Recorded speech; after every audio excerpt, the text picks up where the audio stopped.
Cet ascenseur a pour destination la radio du Lotus. Prochain étage, la radio du Lotus. Terminus. Ouvrez grand vos oreilles à présent. Le voyage commence maintenant.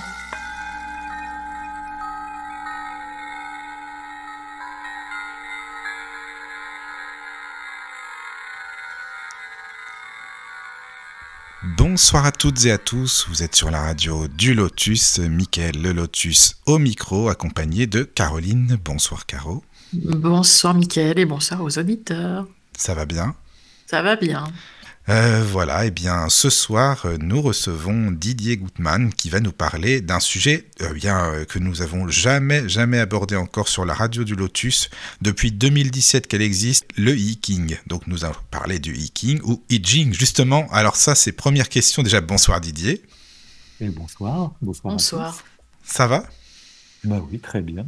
Ravi que tu sois avec nous, que tu aies accepté l'invitation. Merci à toi, merci à vous de m'avoir invité. Merci. C'est avec plaisir. Et d'ailleurs, je remercie Julie aussi, puisque c'est Julie Détouche qui nous a présenté. Didier, c'est une amie, donc si elle est à l'écoute, je la salue et bienvenue. Voilà. Alors, donc, Didier, tu vas nous parler de ce qu'on appelle le I-Ching ou livre des changements. Bon, j'ai déjà entendu ça aussi, le livre des changements, le I-Ching. Donc, tu as écrit un livre qui s'appelle simplement le I-Ching chez Erol. Et donc, tu vas nous expliquer de quoi il s'agit, parce que c'est vrai que c'est un sujet qui paraît quand même assez compliqué quand on connaît pas du tout. Et toi, hors antenne, tu me dis, mais non, c'est simple, c'est parce que voilà, ça paraît compliqué, mais ça ne l'est pas finalement. Donc voilà, si tu veux nous expliquer, mais avant te présenter, on va te connaître, et puis voilà, après on passera dans le vif du sujet au I-Ching. Alors, moi je m'appelle Didier Gutmann, Alors dans la vie professionnelle officielle, je suis consultant, coach, conférencier, et je suis surtout un spécialiste de la juste place au travail, Oui. de l'adéquation. J'aide des gens à revoir leur job, à trouver des jobs qui leur vont bien, à chercher des adéquations justes entre individus et boulot. Et je vais d'ailleurs sortir le mois prochain chez Erol aussi un livre qui va s'appeler Je ne suis pas bien au travail, je change toi. Ah ouais, d'accord, c'est bien ça. Voilà, mais il y a des liens avec le Yijing, parce que justement, il s'agit du changement, il s'agit toujours du changement, et il s'agit toujours aussi de la juste place, de la juste position. Parce que le Yijing, c'est un D'accord. outil d'ajustement, mais on va avoir beaucoup l'occasion d'en reparler. Oui. Alors, moi, je m'intéresse aux arts divinatoires depuis très longtemps, je suis plus si jeune que ça. La première fois que j'ai vu ce qui s'appelait encore un Yijing à l'époque en France, c'était en 1987. Et je vous raconterai toute l'histoire. Et puis petit à petit, je m'y suis intéressé, et puis de plus en plus, et puis de plus en plus précisément. Et puis j'ai rencontré Cyril Javary, qui est l'un des grands spécialistes en France du Viking. Et puis on a travaillé ensemble, et puis j'ai commencé à enseigner aussi l'outil, et puis à parfaire ma pratique. En parallèle, j'ai travaillé les tarots, j'ai des bases d'astrologie, je connais surtout très bien les runes aussi, et c'est comme ça que je connaissais Julie. J'ai un peu pratiqué la géomancie. J'ai écrit un livre sur la voyance. Et donc, de façon générale, je me suis beaucoup intéressé aux arts divinatoires. Et je me suis beaucoup intéressé aux arts divinatoires parce que je me suis beaucoup intéressé aux questions qu'ils posaient. C'est-à-dire qu'il y a la dimension utilisation. Et moi, je suis quelqu'un d'assez pratique et pragmatique et j'aime bien trouver des solutions, des idées, des outils, comme en coaching d'ailleurs, pour aider chacun à mieux répondre à ces questions, à mieux prendre ses décisions, à s'inscrire de façon plus juste dans le monde. Mais au-delà de ça, j'ai toujours aussi été très intéressé par les questions que posent les arts divinatoires. C'est-à-dire qu'un acte de voyance avéré, un tirage divinatoire réussi, finalement, ça dit que le monde ne fonctionne pas comme on croit officiellement en Occident qu'il fonctionne. Si je peux obtenir une réponse avec le Yi-King, on va avec 3 pièces de monnaie ou avec 50 baguettes d'Aquilée, on peut obtenir des réponses à des questions qui nous concernent aujourd'hui dans un livre qui a été écrit il y a 3000 ans à 10 000 kilomètres d'ici. Si ça c'est possible, c'est que le monde n'est pas aussi rationnel et aussi C'est ça. mécanique Et aussi qu'on a inaccessible. toujours essayé de nous le faire croire. Hmm. Et moi, c'est ces questions-là qui m'ont toujours intéressé. C'est est-ce que ça D'accord. répond? Comment ça répond? Pourquoi ça répondrait? D'où ça pourrait répondre? Et à ce titre-là, je me suis beaucoup intéressé au Yiking parce que le Yiking offre, compte tenu de sa structure, mais là aussi on va en reparler en détail, une, euh, une qualité d'expérience particulièrement précise. Le Yiking, c'est un livre, les textes qui sont écrits. Donc la marge d'interprétation d'une consultation d'E-King, elle est plus limitée que celle d'une consultation de runes ou de tarot, par exemple, pour parler des deux outils que je connais bien et dont je vais parler souvent en comparaison. Une carte de tarot, la lune en tarot, par exemple, c'est très polysémique, ça dit plein de choses, ça peut dire plein de choses, ça peut s'interpréter de plein de manières différentes. Donc l'expérience pure, la qualité officielle de la réponse, elle est plus difficile à établir. En Yiking, les 64 hexagrammes qui composent le Yiking, ils ont des significations assez précises, les textes associés sont assez précis, les terrains de coïncidence qu'on obtient entre des questions et des réponses sont beaucoup plus précis. Et donc, à Oui, ce titre-là, offre un terrain d'expérience divinatoire, d'une certaine manière plus intéressant, en tout cas presque potentiellement plus scientifique. Donc, d'accord. une personne qui n'aurait pas énormément d'intuition peut pratiquer sans Ouais. problème. Mm. Oui, il m'est arrivé de dire que le Yiking, c'était un outil de voyance pour débutants. D'accord. Ben oui, parce que tout est déjà écrit. C'est comme si en tarot, en fait, avec chaque carte de tarot, il y avait déjà tous les textes interprétatifs associés. Donc, on a moins besoin d'interpréter et effectivement, on a moins besoin d'intuition. C'est comme si d'ailleurs la dimension divinatoire, entre guillemets, hein, elle se déportait plus sur la modalité de tirage elle-même. Et ce qui est intéressant en D'accord. plus, c'est que quand on tire, et là aussi je vous expliquerai un petit peu mieux comment ça fonctionne, mais quand on tire avec trois pièces de monnaie, quand on lance trois pièces de monnaie ensemble sur une table, pour savoir si on va obtenir deux piles face, deux faces pile, trois piles ou trois faces, bah, en réalité, on ne sait pas du tout ce qu'on fait. La modalité de tirage nous échappe complètement. Ouais. Autant en tarot, la question se pose de savoir qui prend finalement plutôt une carte qu'une autre, par exemple. D'où on prend cette carte? Qui en nous l'a choisie et d'où on l'a choisie? En Yiking, vous lancez les pièces de monnaie, c'est Oui. absolument pas ce que vous faites. Mais La alors, en modalité fait, de tirage nous échappe complètement. Et c'est aussi, je pense, ce qui rend les tirages de Yijing souvent plus certains, plus sûrs, plus fiables. mhm. Mais alors, qu'est-ce Voilà, que c'est que justement le parce que... Yiking, si tu veux vraiment nous expliquer à la base, hein. Déjà, parce que on dit Yiking, Yijing, pourquoi, Alors, vous allez comment, m'entendre qu'est-ce... dire les deux, Voilà, c'est globalement. ça, oui, c'est pour ça. Voilà. Et Pour parce que bien comme tu parles de faire, figures, d'hexagrammes, on va aller vraiment à la base pour expliquer ce que c'est que le fameux Yiking, si tu veux. Comme ça sera plus fluide pour les auditeurs et puis ils pourront poser des questions sur le chat. Si tu es d'accord, Didier, je pense que tu es comme nous, tu bien aimes bien les sûr. questions-réponses. Donc, Oui, oui, mais moi je suis là pour répondre à vos voilà, questions, Caro, je donc te surtout laisse donner le... n'hésitez pas. Voilà, J'aime pas n'hésitez parler pas. tout, j'aime pas parler tout seul en plus, donc là, Oui. déjà le principe là d'une émission où je suis finalement tout seul en train de parler Mhm. ne m'est pas du tout Mais naturel, donc là, surtout c'est n'hésitez pas. interactif. Faut pas N'hésitez hésiter. pas à m'interrompre, Caro, n'hésitez je pas à te me laisse poser donner des le questions. chat, si tu veux. Oui, oui, faut pas hésiter.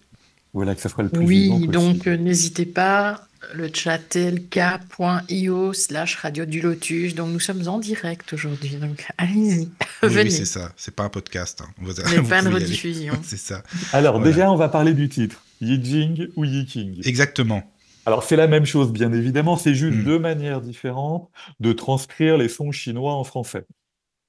À l'origine et pendant très longtemps, on a traduit les deux idéogrammes correspondants et les sons chinois associés en France et en français par Yiking.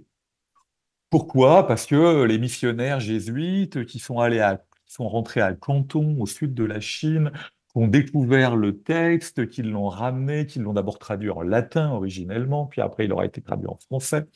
Euh, Ils ont compris des sons chinois, ils l'ont transcrit ainsi. Mais ce qui se passe, c'est que dans tous les pays européens, en fait, chacun l'a transcrit à sa manière. Chacun a fait sa petite cuisine de transcription des sons chinois.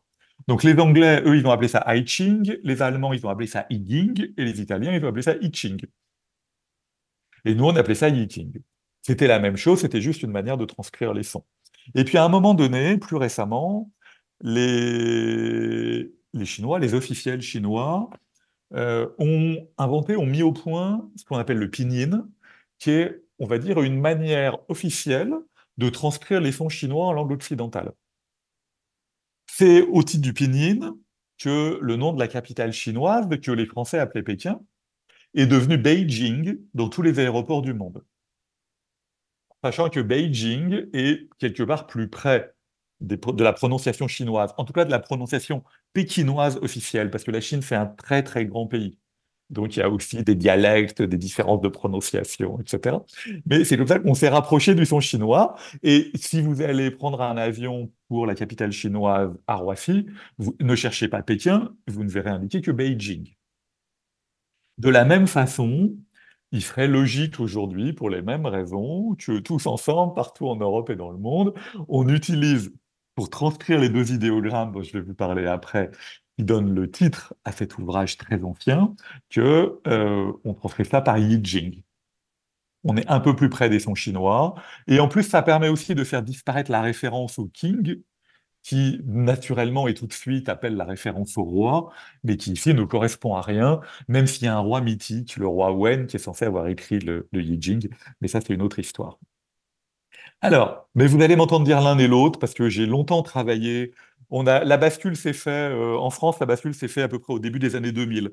Avant, tous les livres sont intitulés Yijing, et après, tous les livres vont être intitulés Yijing. Mais bien évidemment, ça ne change rien au contenu ni à la compréhension qu'on peut avoir des contenus correspondants. C'est juste une manière de transcrire les sons chinois. Tant qu'on se comprend, c'est le principal, de toute façon. Voilà. Alors, Yijing, ça veut dire quoi? Ça, c'est plus intéressant, c'est plus important. Ce sont deux idéogrammes, hein. La langue chinoise est une langue en images, en idéogrammes. Et ce qui est intéressant par rapport à ce qui nous occupe là, c'est que la langue chinoise a été inventée, l'écriture chinoise, pardon, a été inventée pour écrire le Yijing, puisque le Yijing est le plus vieux livre chinois. L'écriture chinoise apparaît avec le Yijing. La première manifestation de l'écriture, c'est le Yijing. Le Yijing, le titre, Yijing, est donc composé de deux idéogrammes. L'idéogramme qui va s'appeler Jing, et qui grossièrement, je vous le raconte rapidement, je ne peux pas vous le montrer en plus parce qu'on est à la radio, l'idéogramme désigne à peu près, on va dire, une espèce de trame. En fait, il évoque les fils de trame et les fils de chaîne d'une tapisserie. Ça, c'est ce que représente l'image de l'idéogramme. À partir de là, cet idéogramme va avoir le sens de structure, vous voyez, de structure essentielle. C'est ce qui structure la tapisserie. Il fait donc une structure. Et par extension, cette idée de structure essentielle va donner naissance à l'idée de grand livre. Vous voyez, de livre structurant, de livre essentiel.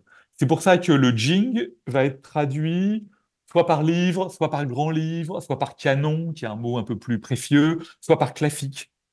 Aussi parce que le Yijing va devenir un classique de la culture chinoise, va devenir l'un des classiques fondateurs de la culture chinoise. Donc vous verrez, livre, grand livre, canon, classique, c'est cette idée vraiment de structure essentielle. Vous voyez, c'est le livre de la structure essentielle. Mais le livre de la structure essentielle de quoi? De Yi. Et Yi, c'est quoi? Yi, c'est un idéogramme qui désigne, en gros, le signe du soleil sur le signe de la pluie. Donc c'est l'idéogramme du changement, mais du changement naturel, de ce changement naturel permanent qui fait qu'en permanence, le soleil succède à la pluie et la pluie succède au soleil. Comme la nuit va succéder au jour et le jour va succéder à la nuit. C'est pour ça que Yi, on le traduit souvent par changement, par mutation, par transformation, ce qui fait que le Yijing devient le livre des changements, le grand livre des changements, le classique des mutations, le canon des transformations. Mais ce qui est intéressant dans cette idée-là, c'est que le mot changement en français, comme le mot change en anglais, est un mot abstrait, qui désigne une espèce de principe abstrait. Là, vous voyez bien qu'il s'agit d'un idéogramme qui dit il y a le soleil, il y a la pluie, et il y a en permanence le soleil sur la pluie sur le soleil. Donc le changement dont il est question là, c'est le changement en tant que loi fixe, essentielle, naturelle. Il y a un texte du grand commentaire de Yijing qui nous dit la seule chose qui ne change jamais, c'est que tout change toujours tout le temps. Mais comme tout change tout le temps, mais de manière régulière et cyclique, le temps qui est à l'œuvre dans le Yijing est un temps cyclique. C'est le temps de la nature vu par les paysans. D'accord. Le jour, puis la nuit, puis le jour, puis la nuit, puis le jour, puis la nuit. Il y a le printemps, puis l'été, puis l'automne, puis l'hiver, puis le printemps, puis l'été, puis l'automne, puis l'hiver. Il y a le soleil, la pluie, le soleil, la pluie. D'accord. Est-ce qu'on pourrait faire le rapprochement avec le Kybalion, tu penses, ou non? Tu sais, ce qu'ils disent, tout ce qui est en haut est en bas, est en bas est en haut, finalement, ça m'y fait penser. Non, alors c'est une pensée, la pensée chinoise est une pensée moins hermétique et plus pragmatique. D'accord. D'accord. La pensée du I Ching est une pensée paysanne. D'accord. Vous voyez, il faut imaginer le paysan. Le I Ching est né en gros, dans le bassin du fleuve Jaune, au centre de la Chine. Il faut imaginer des paysans il y a 3000 ans, hein, à peu près. Les origines du I Ching, je vous raconterai, elles commencent même avant. Mais imaginez un paysan du fleuve Jaune il y a 3000 ans. Lui, son problème majeur, par exemple, c'est de savoir quand est-ce qu'il va pleuvoir, quand est-ce qu'il peut planter, quand est-ce qu'il peut Et oui, c'est récolter, normal, la vie quotidienne, quand est-ce quoi. que le fleuve va déborder. Hmm. Voilà, c'est à ces questions-là qu'il cherche une réponse. Vous voyez, il cherche pas à comprendre, il cherche pas à comprendre le fin mot du monde. Donc c'est pour ça on n'est pas dans le Kybalion. On est dans quelque chose qui est beaucoup plus pragmatique, qui est beaucoup plus pratique. Lui, il cherche à savoir, il voit bien que le soleil et la pluie se succèdent en permanence. Mais il voit bien aussi que c'est jamais le même soleil, c'est jamais la même pluie, c'est jamais le même écart entre les deux. Donc son job de paysan à lui, c'est d'être capable de se situer de façon juste dans ce changement permanent, d'être capable de ressentir suffisamment les évolutions de la nature pour planter au bon moment, récolter au bon moment, s'ajuster de la meilleure façon possible, tirer le meilleur parti de l'univers. Et donc c'est pour ça qu'il a besoin d'un outil, et c'est pour ça qu'il va construire le I Ching. Et dans ton livre, peut-être que je reviendrai en arrière, mais dans ton livre, tu parles d'une relation entre justement le I Ching et les tortues, les carapaces. Oui, oui, parce que le I Ching. Alors, je vous dis en deux mots ce que c'est que le I Ching. Il faut que les auditeurs comprennent déjà ce que c'est que cet outil. Donc, vous savez comment il s'appelle, vous savez d'où vient ce nom, à quoi il correspond. Après, c'est quoi le I Ching? Alors, c'est un livre et pas un livre. D'une certaine façon, c'est un livre, et d'ailleurs, on arrive à en faire des livres. En même temps, c'est pas vraiment un livre au sens occidental du terme, en tout cas, puisque ça n'a pas de début, ça n'a pas de fin. C'est ni un essai, ni un roman, ni une Bible. C'est pas un écrit philosophique, c'est pas un écrit intellectuel, c'est pas un écrit symbolique, c'est pas une parole divine révélée. Il faudrait plutôt que vous imaginiez quelque chose. Je pense que tous les auditeurs connaissent le tarot de Marseille, comme un grand tarot de Marseille systémique qui serait livré avec des textes associés. Donc en Mhm. fait, c'est un ensemble de figures, le I Ching. C'est pour ça que c'est un livre et pas un livre.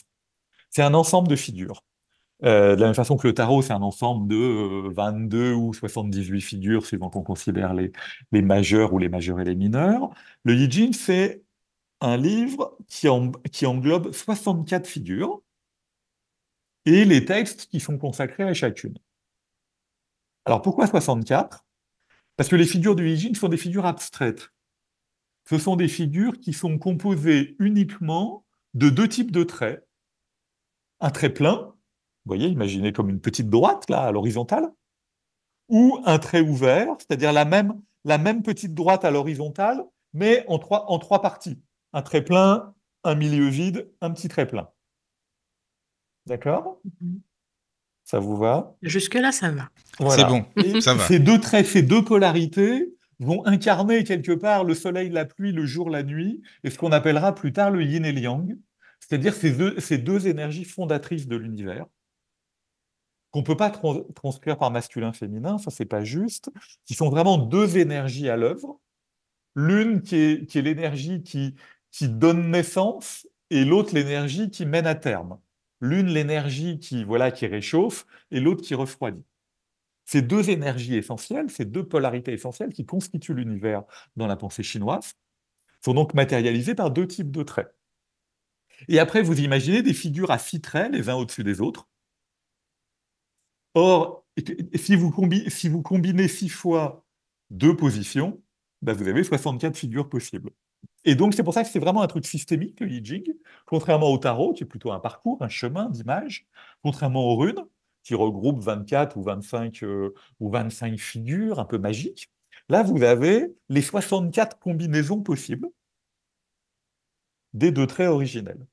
Et ce qui nous donne 64 figures, c'est-à-dire 64 situations types.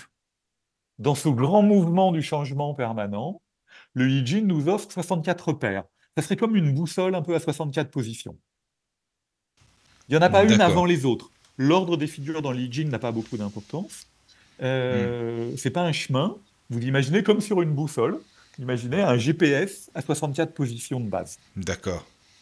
À chacune de ces figures, elle va avoir un nom et elle va avoir une signification. Et donc chaque figure, alors ces figures ont des noms très simples. Alors bien sûr, les noms sont des idéogrammes. Donc Oui, les idéogrammes chinois qui qualifient chacune des figures arrivent à embarquer plus de significations concrètes, directes, que les mots français qu'on utilise en traduction. hmm, Mais pour vous donner une petite idée de la saveur correspondante, ben, ce sont souvent des noms, ce sont souvent des verbes. Donc, par exemple, il y a une figure qui dit s'enthousiasmer. Il y en a une qui dit attendre. Il y en a une qui dit avancer au grand jour. Il y en a une qui dit obscurcir sa lumière. Il y en a une qui dit adversité. Il y en a une qui dit prospérité. Il y en a une qui dit augmenter. Il y en a une qui dit diminuer. Il y en a une qui dit difficulté initiale. Il y en a une qui dit le jeune fou. Il y en a une qui dit l'armée. Il y en a une qui dit le grand apprivoise.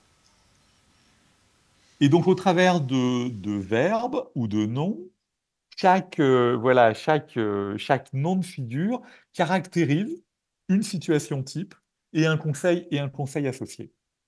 Consulter Li Jing, ça va donc vouloir dire déterminer lequel ou lesquels des hexagrammes, parce que ces figures à 6 traits, on les appelle logiquement des hexagrammes, correspond à la question que je me pose et qualifie la situation dans laquelle je suis embarqué, et donc le type d'attitude que je dois adopter pour être juste dans la situation concernée. Au niveau, par exemple, Tarot de Marseille ou autre oracle, toujours des cartes plus positives et négatives. Et ici, c'est le cas ou pas? Oui, il y a des situations plus... On est on est dans une permanence du changement. Donc, le Yi Jing pourrait reprendre à son compte cette phrase spirituelle classique qui dit ça aussi, ça passera. De toute façon, tout passe. Donc, même les hexagrammes les plus difficiles offrent déjà la possibilité d'une transformation, puisqu'on est dans un champ de transformation permanente. Mais il y a bien évidemment des situations qui sont plus naturellement favorables que d'autres. Par exemple, il y a un hexagramme qui est prospérité, qui correspond, il y a un hexagramme dit calendérique qui correspond en fait à un des 12 mois de l'année. Il y a 12 hexagrammes qui correspondent aux 12 mois de l'année. Ça, c'est l'hexagramme du printemps. C'est le moment où voilà, le ciel et la terre vont entrer en relation féconde. Et donc, c'est un hexagramme qui dit la situation est particulièrement féconde. Laisse-toi porter par le vent qui souffle. Et puis à l'inverse, il y a l'hexagramme adversité, qui est son opposé graphiquement, et qui lui va être l'hexagramme du moment où on rentre dans l'automne. C'est le moment du découplage des énergies. C'est le moment où on ne peut plus planter à ce moment-là. C'est plus le moment où on peut planter. C'est plus le moment où la situation est féconde. Et cet hexagramme-là nous dit désolidarise-toi de la situation. Il n'y a rien à faire. Tu peux rien faire de positif dans cette situation-là. Il convient que tu t'en désolidarises pour donc le tu moment. laisses tomber, quoi. Tu passes à autre chose. Et Ouais, puis... laisse filer. Ouais, Laisse c'est filer, ça, tu peux quoi. rien faire. C'est pas le moment. Ce n'est D'accord. pas le moment. Le Yi Jing, c'est vraiment, et la pensée chinoise est beaucoup comme ça, c'est beaucoup une affaire de moment. Mais c'est un outil de divination aussi ou de réflexion? Parce que parfois on dit les deux, alors qu'est-ce que toi tu en penses? Alors On peut s'en d'abord, servir comme... l'un n'empêche pas l'autre. Oui, oui, bien sûr. Voilà, là aussi, il y a un vieux commentaire du Yi Jing qui dit, je vais vous citer de mémoire et pas très bien, mais qui dit en gros, voilà, au moment du repos, l'homme sage étudie le Yi Jing, au moment de l'action, l'homme sage consulte le Yi Jing. Mhm. D'accord. Donc on peut lire, étudier, observer le Yi Jing, voilà, d'abord pour découvrir un objet culturel très beau, très étonnant, et qui a aucun équivalent dans notre culture à nous. Et puis au moment de l'action, au moment où on a besoin de réfléchir de façon plus opérationnelle, au moment où on a besoin de prendre une décision ou d'éclairer une situation, alors on peut consulter le Yi Jing et donc tirer le Yi Jing, c'est-à-dire essayer de savoir dans quelle situation on se trouve et quelle attitude on doit adopter en regard. Et cette attitude-là est bien une attitude divinatoire. D'accord. Mais attention, le Yi Jing est un outil divinatoire, il n'y a pas d'ambiguïté. Certains auteurs ici essayent d'entretenir une certaine forme d'ambiguïté parce C'est que, ça, oui, c'est vrai, c'est ça. mais tout ça, mais simplement parce que la divination c'est sulfureux. Mhm. Donc, si on veut pouvoir passer régulièrement sur France Culture, il faut dire que le Yi Jing c'est pas divinatoire. D'accord, je comprends. Voilà. Mais le Yi Jing est un outil divinatoire. Il a été construit pour des raisons divinatoires par des devins chinois. Donc, l'origine du Yi Jing est divinatoire. Autant l'origine du tarot de Marseille ne l'est sans doute pas, autant la gêne du I Ching l'est incontestablement. Donc c'est bien sûr un outil divinatoire. Par contre, il faut s'entendre sur ce qu'on pose derrière le mot divinatoire. Et en français, si vous allez à la définition du petit Robert de divinatoire, divinatoire ne veut pas dire prédire l'avenir. Ce raccourci-là est un raccourci erroné. D'ailleurs, pour prédire l'avenir, il faudrait que l'avenir soit déjà écrit. Si l'avenir n'est pas écrit, je veux dire, on peut de toute façon rien faire. Et d'ailleurs, si je consulte le I Ching, c'est bien pour prendre une décision. C'est donc que le fait de consulter le I Ching a bien un sens. Si tout était déjà écrit, Ça servirait à rien de consulter consulter. n'aurait aucun intérêt. Bah voilà, exactement. Donc, le I Ching est divinatoire au sens où, en lançant des pièces de monnaie sur un coussin, on obtient aujourd'hui, dans un livre qui a été écrit il y a 3000 ans, une réponse à une question qui nous concerne sans être capable de comprendre comment ni pourquoi. Ça, c'est divinatoire. Par contre, l'interrogation se fait au présent et la réponse vient au présent. Le I Ching ne donne d'indications sur le futur que de manière indirecte ou déduite. Oui, puis après on fait ce qu'on veut de toute façon. Je veux dire, il y a le tirage qui donnera telle ou telle réponse, mais libre arbitre. Le tirage va nous donner une indication de ce indication. dans quoi on est pris Oui. et de comment il conviendrait de s'y ajuster au mieux. Après, libre à soi, quoi, comme on dit. Voilà. Mais comme tous les outils divinatoires, je pense qu'il y a par contre, il y a une grande ambiguïté sur qu'est-ce que veut dire divinatoire. Or, divinatoire vient de deviner. Divinatoire n'a rien à voir avec lire le futur. On n'utilise pas l'I Ching pour lire le futur, on utilise le I Ching pour s'ajuster au présent. Mais la modalité de fonctionnement du I Ching est divinatoire. Et je pense que c'est vrai de tous les arts divinatoires, et je pense que c'est vrai de la voyance de la même manière. Je pense que la voyance est très mal utilisée, parce que je pense que la voyance est généralement utilisée par des gens qui veulent savoir ce qui va arriver.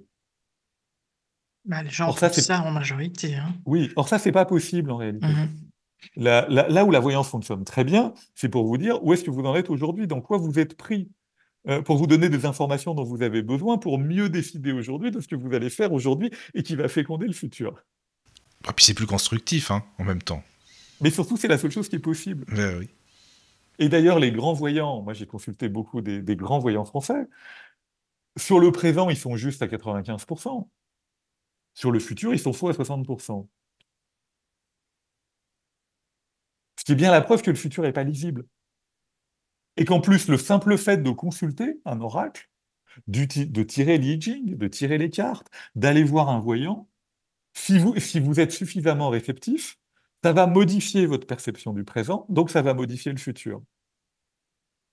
C'est bien pour ça qu'il faut y aller, et c'est bien la preuve que le futur n'est pas écrit. Bon, ça c'était une petite digression sur la divination, pour répondre à vos questions. Donc le Yi-King, on pourrait dire que c'est comme un miroir, en fin de compte, qui nous enverrait ce dont on a besoin vraiment à tel ou tel moment, quoi.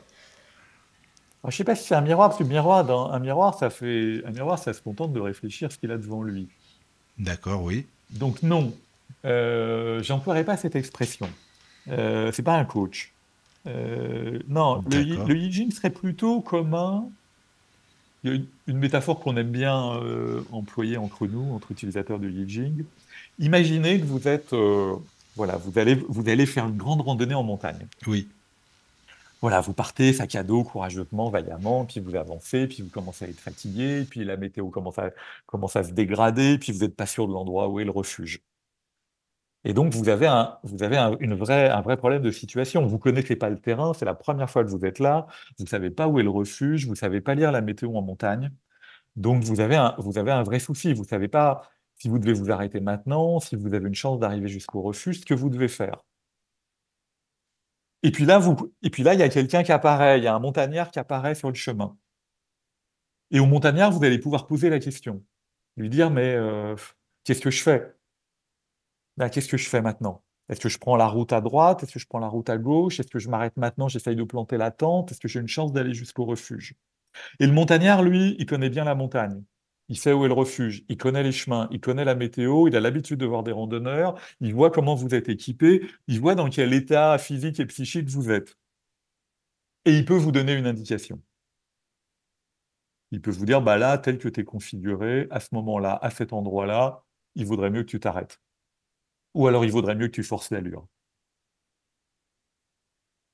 Vous voyez, le Yi Ching est comme un bon consultant pragmatique opérationnel qui, pour des raisons mystérieuses, mais c'est ça la divination et c'est ça qui est beau et dans la divination, aurait accès à toutes les informations nécessaires,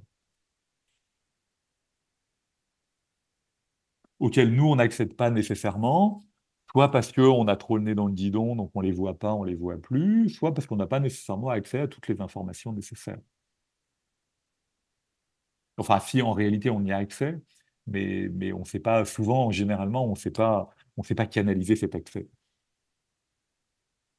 Et donc, c'est avoir quand même une réponse éventuellement sur un événement futur, mais pour lequel il y a déjà de l'action dans le présent. Bah, la question va être posée dans le présent, la réponse va être dans le présent. Mais Mhm. il est évident que le présent est gros de beaucoup de futur. Ben oui. Et qu'une partie du futur est déjà contenue dans le présent. Et qu'une partie du futur, mais pas tout, est déjà lisible dans le présent. Vous savez, dans le monde du zen, on dit par exemple, le tir, parce que le monde du zen s'est beaucoup intéressé au tir à l'arc, qui est aussi une grande spécialité japonaise et qui est aussi un art martial, on va dire, spirituel. Le Kyudo, en zen, on dit, au moment où l'arc est bandé, le tir a déjà eu lieu. Qui n'est pas tant un paradoxe sur le présent et le futur, encore qu'une manière de dire que la manière dont vous allez préparer, dont vous allez prendre votre arc, dont vous allez le bander, dont vous allez vous concentrer sur la cible, fait que vous l'avez déjà atteinte ou qu'en réalité vous êtes déjà sûr de la rater. Mhm. Oui. Et que le maître archer qui est à côté de vous, il n'a pas besoin que la flèche parte pour savoir où elle va aller.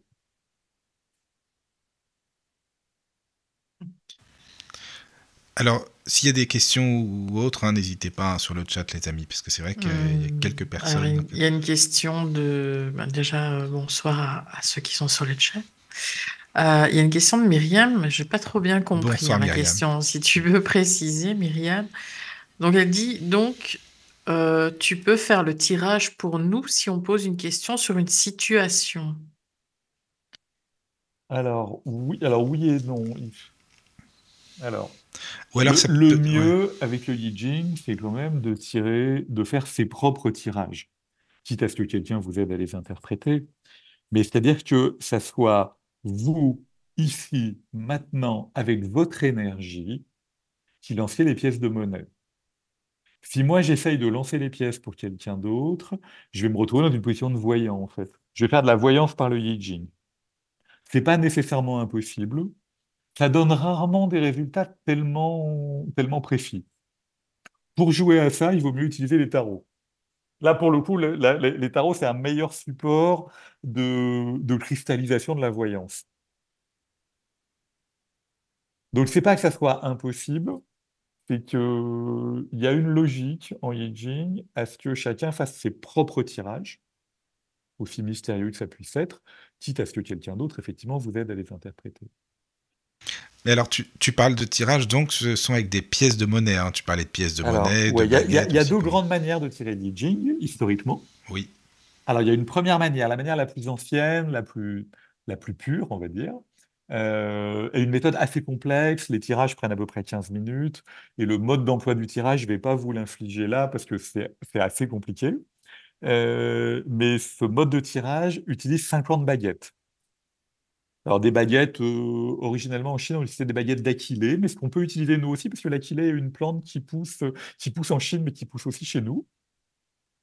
Donc, il y a une logique à tirer avec un matériau naturel, bien évidemment, mais 50 baguettes autres pourraient aussi faire l'affaire. On en pose une, on en pose une à part, qui correspond à une sorte d'unité primordiale. Après, les 49, on les partage. Et on les compte d'une certaine manière, et on les repartage, et on les recompte, et on les repartage, et les recompte, et on fait ça 6 fois pour accéder à chacun des 6 traits qui vont composer l'hexagramme. C'est un mode de tirage assez long, assez complexe, qui nécessite une certaine forme de pratique, comme beaucoup d'usages chinois d'ailleurs. Hein, que ce soit le tai chi, le qigong, l'acupuncture, la médecine chinoise, il faut beaucoup, beaucoup, beaucoup pratiquer pour gagner en fluidité avant que les choses puissent se dérouler naturellement. Mais même en Chine, et même il y a longtemps, ils trouvaient ça compliqué. Et notamment les marchands chinois, à un moment donné, se sont dit, bah oui, c'est bien gentil, mais nous, on n'a pas toujours 50 baguettes avec nous, et puis tout ça, c'est compliqué, ça va pas assez vite. Nous, on est des marchands, donc pour nous, le temps, c'est de l'argent. Et donc, ils ont inventé une méthode plus simple, beaucoup plus simple, qui se pratique et qu'on pratique toujours, avec 3 pièces de monnaie identiques. Donc, vous prenez 3 pièces de monnaie, ça peut être n'importe quoi, hein, ça peut être 3 pièces d'1 euro, ça peut être 3 pièces étrangères, ça peut être 3 pièces chinoises, mais vous n'êtes pas du tout obligé que ce soit des pièces chinoises. Il faut qu'elles soient identiques, il faut qu'elles aient clairement un côté pile et un côté face, et que vous soyez au clair avec ce que vous considérez comme étant pile et ce que vous considérez comme étant face. Et ces 3 pièces de monnaie, vous allez les prendre ensemble et vous allez les lancer ensemble. Par exemple sur une table, ou peut-être mieux encore sur un tissu que vous aurez étendu sur une table pour créer comme un espace de consultation. Voilà. Et ça, vous allez le faire 6 fois de suite. Parce que chaque lancer de pièces, en fait, va correspondre à un des traits constitutifs de l'hexagramme, en commençant par le trait du bas. Le premier lancer va correspondre au trait du bas, le trait des fondations, le deuxième lancer au deuxième trait, etc. Et on utilise 3 pièces de monnaie et pas une seule, parce que ça nous permet d'avoir 4 positions en réponse, et pas 2. Donc, pas seulement pile ou face, mais 3 faces, 3 piles, 2 piles, 1 face, 2 faces, 1 pile, ce qui conduit à 4 positions, ce qui conduit à 4 types de traits. Alors, je ne veux pas rentrer dans trop de détails, parce que ça, c'est très bien expliqué dans les bouquins, et notamment dans le mien, et c'est pas très intéressant à la radio, mais ça va permettre d'avoir en réponse, en fait, 1 ou 2 hexagrammes. Ce qui fait qu'on a, comme il y a 64 hexagrammes, 64 par 64, ça fait 4096. Il y a en fait 4096 réponses du Yi possibles. Ah oui, quand Voilà, même. c'est fermé. C'est beaucoup, mais c'est fermé. Le tirage de tarot, il y a une infinité de tirages de tarot possibles, puisqu'on peut tirer de tas de façons différentes. On peut tirer une carte, 2 cartes, 3 cartes, 8 cartes, 12 C'est ça, cartes. oui. On peut tirer une carte, puis une autre, puis une autre, puis une autre, puis une autre. Donc il y a Oui. une infinité de modalités. Et Et là, donc de faut tirer réponses. 6 fois 3 pièces de monnaie, c'est ça? 6 Voilà. fois. Oui. 6 fois, vous allez lancer ensemble 3 pièces de monnaie, noter. Donc, par exemple, un tirage, une notation de tirage, ça peut être, en notant le tirage du bas vers le haut, ça peut être 3 piles, 2 piles, 1 face, 2 piles, 1 face, 2 faces, 1 pile, 2 faces, 1 pile, 3 faces, par exemple. Voilà. Et à partir de là, vous aurez un trait yin, un trait yang, un trait yin, un trait yang, un trait qui mute, un trait qui mute pas, un hexagramme en perspective ou pas d'hexagramme en perspective. Mais ça, c'est de la cuisine, on ne va pas en parler là. Au final, 4096 combinaisons possibles, qui sont déjà prêtes, qui sont déjà C'est rédigées. énorme quand même, c'est énorme. Voilà. Mais c'est pas 4096 mal, quand même. 4096, Ah c'est bah pas mal, oui, donc ça laisse quand même voilà, la possibilité d'avoir une réponse assez fine, c'est sûr. assez précise, assez nuancée. Et on accorde une importance, par exemple, à une pièce qui tomberait au sol ou... Non, voilà, après chacun. Là, l'important, c'est d'être clair sur ces conventions de tirage. Ah oui. Voilà. A priori, pour moi, une pièce qui tombe au sol, si elle est lisible, si elle tombe sur pile ou face, ben, on la prend telle qu'elle est tombée. Mhm. Ok. Après, chacun a le droit de. L'important, c'est de poser ces conventions de tirage et de les respecter strictement. De ne pas changer de convention de tirage en cours de route, parce qu'à un moment donné, là, on risque de plus savoir ce qu'on fait, on risque de plus savoir ce qu'on a tiré, on risque de plus savoir ce qu'on a obtenu comme réponse. Vous voyez, même a priori, pile et face, sur des pièces occidentales, a priori, on a gardé le réflexe d'avoir d'un côté une face qui n'est plus la face du souverain, encore qu'elle l'est encore parfois dans des pays où il y en a, et un côté pile qui est le côté où il y a la valeur de la pièce, donc il n'y a a priori pas d'ambiguïté. Sur des pièces chinoises, par exemple, où il n'y a pas qui sont des pièces trouées, les sapettes chinoises sont des pièces trouées avec 2 caractères d'un côté et 4 caractères de l'autre. On peut définir assez librement ce qui est pile ou ce qui est face, mais l'important, c'est d'être clair et de s'y tenir. Voilà, donc si fait qu'un tirage de Yijing avec des pièces de monnaie, ça prend, vous voyez, vous lancez 6 fois, vous vous concentrez, vous lancez 6 fois, on va dire que ça prend quelques minutes, pas plus. Mhm. Par contre, ce qui est important dans une consultation de Yijing, c'est d'être extrêmement clair sur la question qu'on est en train de poser. Voilà, ça c'est un. Faut être extrêmement clair. Et justement, Et, la formulation, ouais, en tout cas, d'être clair sur le champ de la question. le Vous voyez, moi, il domaine. m'arrive, il m'arrive assez régulièrement de dire maintenant, le Yijing, c'est un peu comme une machine à IRM. L'important, c'est pas de poser la question, de dire comment faut-il, est-ce que je dois. Non. L'important d'une machine à IRM, c'est de savoir de quoi on est en train de faire l'IRM. Je fais un IRM du foie ou je fais un IRM du cerveau? Je fais un IRM du poignet droit ou un IRM du poignet gauche? Donc, qu'est-ce que je veux savoir? Et j'interroge quoi aujourd'hui?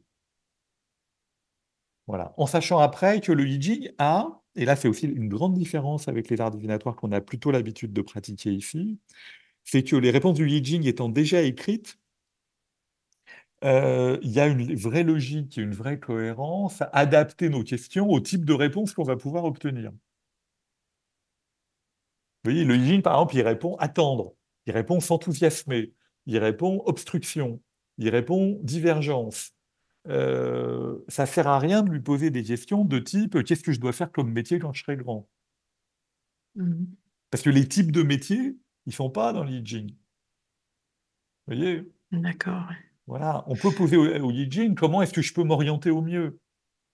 Et Mhm. là, le Yi Jing va peut-être nous dire bah, il faut que tu en fasses plus. Ou le Yi Jing va peut-être nous dire fais confiance à ce qui est en train de pousser. Vous voyez? Il va nous faire un diagnostic Ouais. énergétique de la situation. Mais il ne peut pas nous dire ça serait bien que tu deviennes ébéniste ou contrôleur de gestion. Parce que ces mots-là, bien évidemment, n'existent pas. Mhm. C'est clair. Voilà. Donc, c'est pour ça grosso modo, il y a trois grands types de questions qu'on peut poser au Yi Jing. Alors, on peut poser toutes les questions qu'on veut, hein, en réalité, parce que bah, rien n'est interdit, on fait ce qu'on veut. Mais si on pose des questions trop décalées par rapport au type de réponse qu'on obtient, le lien question-réponse risque d'être vraiment compliqué à établir. Donc, on va se retrouver avec. J'ai vu des gens poser des questions très très bizarres sur des sujets d'actualité, ou savoir ce que Li Jing pensait de la, j'en sais rien, de l'envoi d'une sonde sur Mars. Ok, mais Ah bon, oui, bon, pourquoi pas, oui, après tout, ça, oui. on peut. Le problème, c'est que on va obtenir une réponse, parce que ce qui est beau avec les arts divinatoires, c'est qu'ils répondent toujours. Mais le lien entre la question et la réponse sera souvent impossible à établir. Et puis souvent, en réalité, le Yi Jing, parce qu'il est ainsi fait, va plutôt répondre à la question qui se pose derrière et qu'on n'a pas posée. C'est-à-dire, pourquoi diable on est en train de se poser une question comme ça, par exemple? De quoi est-ce qu'on est en train de s'inquiéter? Donc, si on veut Et utiliser le donc, Yi ouais. Jing, et notamment pour ceux qui peut-être l'ont jamais utilisé et qui voudraient faire une première expérience, il y a trois types de questions simples qui sont naturellement adaptées à l'outil tel qu'il a été construit et mis en forme. Un, c'est des questions un peu de diagnostic général, de situation générale. Par exemple, vous êtes, je sais pas, vous êtes dans une relation compliquée avec quelqu'un, que ce soit un conjoint, un enfant, un amant, un associé, voilà, et quel que soit son sexe, son âge et le contexte. Vous pouvez poser une question, vous ne savez pas très bien où vous en êtes. Vous pouvez poser une question de type, bah quoi, qu'en est-il de la relation? Lui, moi, quoi? Elle, moi, quoi? Qu'est-ce qu'il en est? Où on en est? Qu'est-ce qui se passe? Vous voyez, pour essayer de poser un diagnostic que peut-être vous n'arrivez pas à poser parce que bah, vous êtes pris, vous avez peur, vous êtes inquiet, vous avez envie, vous ne savez plus lire la situation de façon objective. Et l'IJIN va vous aider à vous repérer. Il va vous donner une lecture objectivée de ce qui est à l'œuvre et de la manière dont vous devez donc vous y comporter. D'accord? Deuxième type de question qu'on peut naturellement poser au Yi Jing, des questions de tactique ou de stratégie. C'est-à-dire des questions de type comment faire pour. Tiens, comment faire pour réussir mon examen? Comment faire pour avoir un job? Tout à l'heure, j'ai posé, parce que je me suis dit, tiens, je vais faire un tirage, ça va me mettre un peu ça va me mettre un peu dans le mood avant l'émission. Comme je sors un bouquin donc sur la place au travail là en novembre, bah, j'ai tiré, tiens, comment porter ce livre au mieux? Il va falloir que je le communique, il va falloir que je fasse des efforts, il va falloir que j'y mette des moyens. Qu'est-ce que je fais? Et il m'a fait une réponse assez très simple et assez ironique. En gros, il m'a dit, bah, il va falloir que tu en fasses plus. Ah, c'est pas mal ça. Ah ouais, Il m'a ça répondu c'est bien ça. augmenter, qui est un Bah examen qui oui. dit pour obtenir un surcroît de résultats, il faut un surcroît d'activité. Bah c'est sûr, oui. Voilà, je me suis dit, ok, c'est pas le genre de rêve. Non C'est mais t'as malheureusement la compris quand réponse que même. j'avais envie d'entendre, Bah c'est ça, mais justement c'est quand même bien quoi. mais j'ai obtenu une réponse très Mm. cohérente Bah oui, c'est et, ça. C'est et très cohérent, sèche. oui. Un seul hexagramme, pas de Voilà. mutation, pas de perspective. Non, bah Mm. vas-y, bah ouais, il va D'accord. falloir que tu en fasses plus. Et Ah oui, oui. effectivement, il y a une part de moi qui n'a pas tellement envie d'en faire là. Je sens bien qu'il y a une espèce de, je sais pas, de fainéantise latente. Et parce que généralement, le Yi Jing nous offre une réponse qui correspond à la situation, mais qui correspond aussi à la situation vue de notre prisme. C'est-à-dire que si dans une situation, il faut être calme et qu'on ne l'est pas, il va nous dire calme-toi. Mais si dans la même situation, on est déjà calme, il va nous dire autre chose. Ah ouais, On c'est obtient intéressant. généralement la réponse qu'on a besoin d'entendre pour s'ajuster au mieux à la situation. Donc elle dépend de la situation, mais la situation dépend aussi de nous. Donc elle dépend aussi de l'attitude dans laquelle on est pour le moment, au moment où on effectue la consultation, dans la situation correspondante. C'est un très bel outil d'ajustement. Ouais, c'est très, très clair, mais très, très court comme réponse finalement. Ah oui, les réponses du I Ching elles sont sèches, elles sont opérationnelles. Le I Ching a été fait pour ça, hein. Il a été construit pour répondre à des questions de type rentrer la récolte maintenant, la rentrer plus tard. Mhm. C'est pas un outil de spéculation. Oui, le tarot se prête bien à une spéculation réflexive, par exemple. Le I Ching, pas du tout. Le I Ching, c'est fait pour comment faire pour. Là, maintenant, qu'est-ce que je fais pour obtenir tel résultat? Et Il puis n'y a le aucune troisième, notion de temps en fait. Quand on dit attendre, on n'a pas vraiment de notion de temps. alors les hexagrammes du I Ching ont tous une qualité temporelle un peu différente. Donc on sait, il y a plein d'hexagrammes qui nous disent patienter. La situation, par exemple, il y a plusieurs hexagrammes qui nous disent la situation est favorable, mais pour le moment, tu ne peux pas avancer. Mais à chaque fois, ils nous qualifient de façon différente la manière dont on ne peut pas avancer, et donc aussi nous donne une idée du temps qu'il va falloir attendre. Chaque hexagramme, il y a des gradations temporelles dans les hexagrammes. Et quand on dit ne pas avancer, on arrive à comprendre si c'est d'un point de vue extérieur, quelqu'un nous bloque ou si c'est nous qui nous bloquons. Alors, ça, généralement, là, c'est le travail d'interprétation. Et ça, généralement, c'est très lié quand même au contexte. Vous Mhm. voyez, par exemple, il y a un hexagramme qui dit divergence, que j'ai tiré il n'y a pas longtemps. Divergence, c'est généralement un hexagramme qu'on tire en relation et qui nous dit, en gros, tu es en relation avec quelqu'un qui est très différent de toi, donc tu peux pas. La résultante de la relation sera nécessairement limitée. Mhm. Voilà. Mais si on le tire sur une question de relation, il est évident que ça s'applique à une question de relation. Moi, je l'ai tiré sur une question dans laquelle il n'y avait pas du tout d'éléments de relation. Donc, dans ces cas-là, on sait qu'a priori, c'est à l'intérieur de nous que ça va s'appliquer. Mhm. C'est Oui, entre nos différentes composantes intérieures. d'accord. Oui, par exemple, il y a un hexagramme qui s'appelle la démarche, qui dit marcher sur la queue du tigre. Il ne mord pas la personne favorisant. Et donc, il y a un hexagramme qui dit fais attention où tu mets les pieds, grosso modo. Tu es confronté potentiellement à une force violente avec laquelle il va falloir apprendre à composer. Bah, les conditions du tirage, les circonstances du tirage disent toujours très bien si c'est à l'extérieur de nous, c'est parce que par exemple on est en relation avec un patron caractériel, ou si c'est à l'intérieur de nous, parce qu'il y a en nous beaucoup de colère par exemple, ou beaucoup de désir qui fait qu'on a du mal à garder le contrôle. Mhm. C'est une des premières clés de réflexion en interprétation que de se demander si ça s'applique plutôt à l'extérieur ou plutôt à l'intérieur, parce qu'effectivement, en tout cas dans beaucoup d'hexagrammes, la question fait sens. La première des choses, c'est quand même d'apprendre à poser les bonnes questions, enfin les bonnes formulations. Toujours. Mm. Beaucoup de gens m'amènent des tirages qu'ils ne comprennent pas. Donc, je fais beaucoup d'interprétations de tirages a posteriori. Dans beaucoup de cas, ils ne comprennent pas la réponse parce que la question n'est pas claire. Parce Et qu'il y a donc, deux questions en une, peut-être un peu comme avec le oui, pendule. Ouais. ouais, parce qu'il y a deux questions en une, parce qu'ils ne sont pas clairs avec la question, parce qu'en réalité, ce n'est pas ça qu'ils voulaient poser, parce que Li Jing a répondu à la question qui se pose réellement, mais qui n'est pas celle qu'ils ont écrite. Non, mais... Ouais, d'accord, Voilà. alors là. Et donc, c'est extrêmement important de mûrir sa question. Plus la question est claire, plus la réponse va jaillir de façon Mm. limpide. On dit, je pense que c'est totalement légendaire, mais les Chinois aiment bien les légendes. On dit que les vieux Chinois jeûnaient 3 jours et 3 nuits avant de poser une question au Yi Jing. C'est probablement très très faux, mais j'aime bien l'idée symbolique que ça emmène. Mm. Oui, Ouais. c'est très important de mûrir sa question, de la préciser, de la simplifier, de l'incarner, de la porter. Plus elle va être précise et claire, vraiment, plus la réponse va être simple à comprendre, même pour quelqu'un qui n'a pas beaucoup d'habitude du Yi Jing. Et donc, juste pour finir, le troisième mode de tirage, c'est sur des questions de choix. Si on a le choix entre plusieurs options ou entre plusieurs alternatives d'action, de type, j'en sais rien, acheter cet appartement-là ou acheter celui-là, prendre ce job-là ou prendre ce job-là ou prendre ce job-là, ou alors dans une situation où on est bloqué, choisir entre patienter, renoncer ou avancer quand même, et bien là, on fait autant de tirages qu'il y a d'options.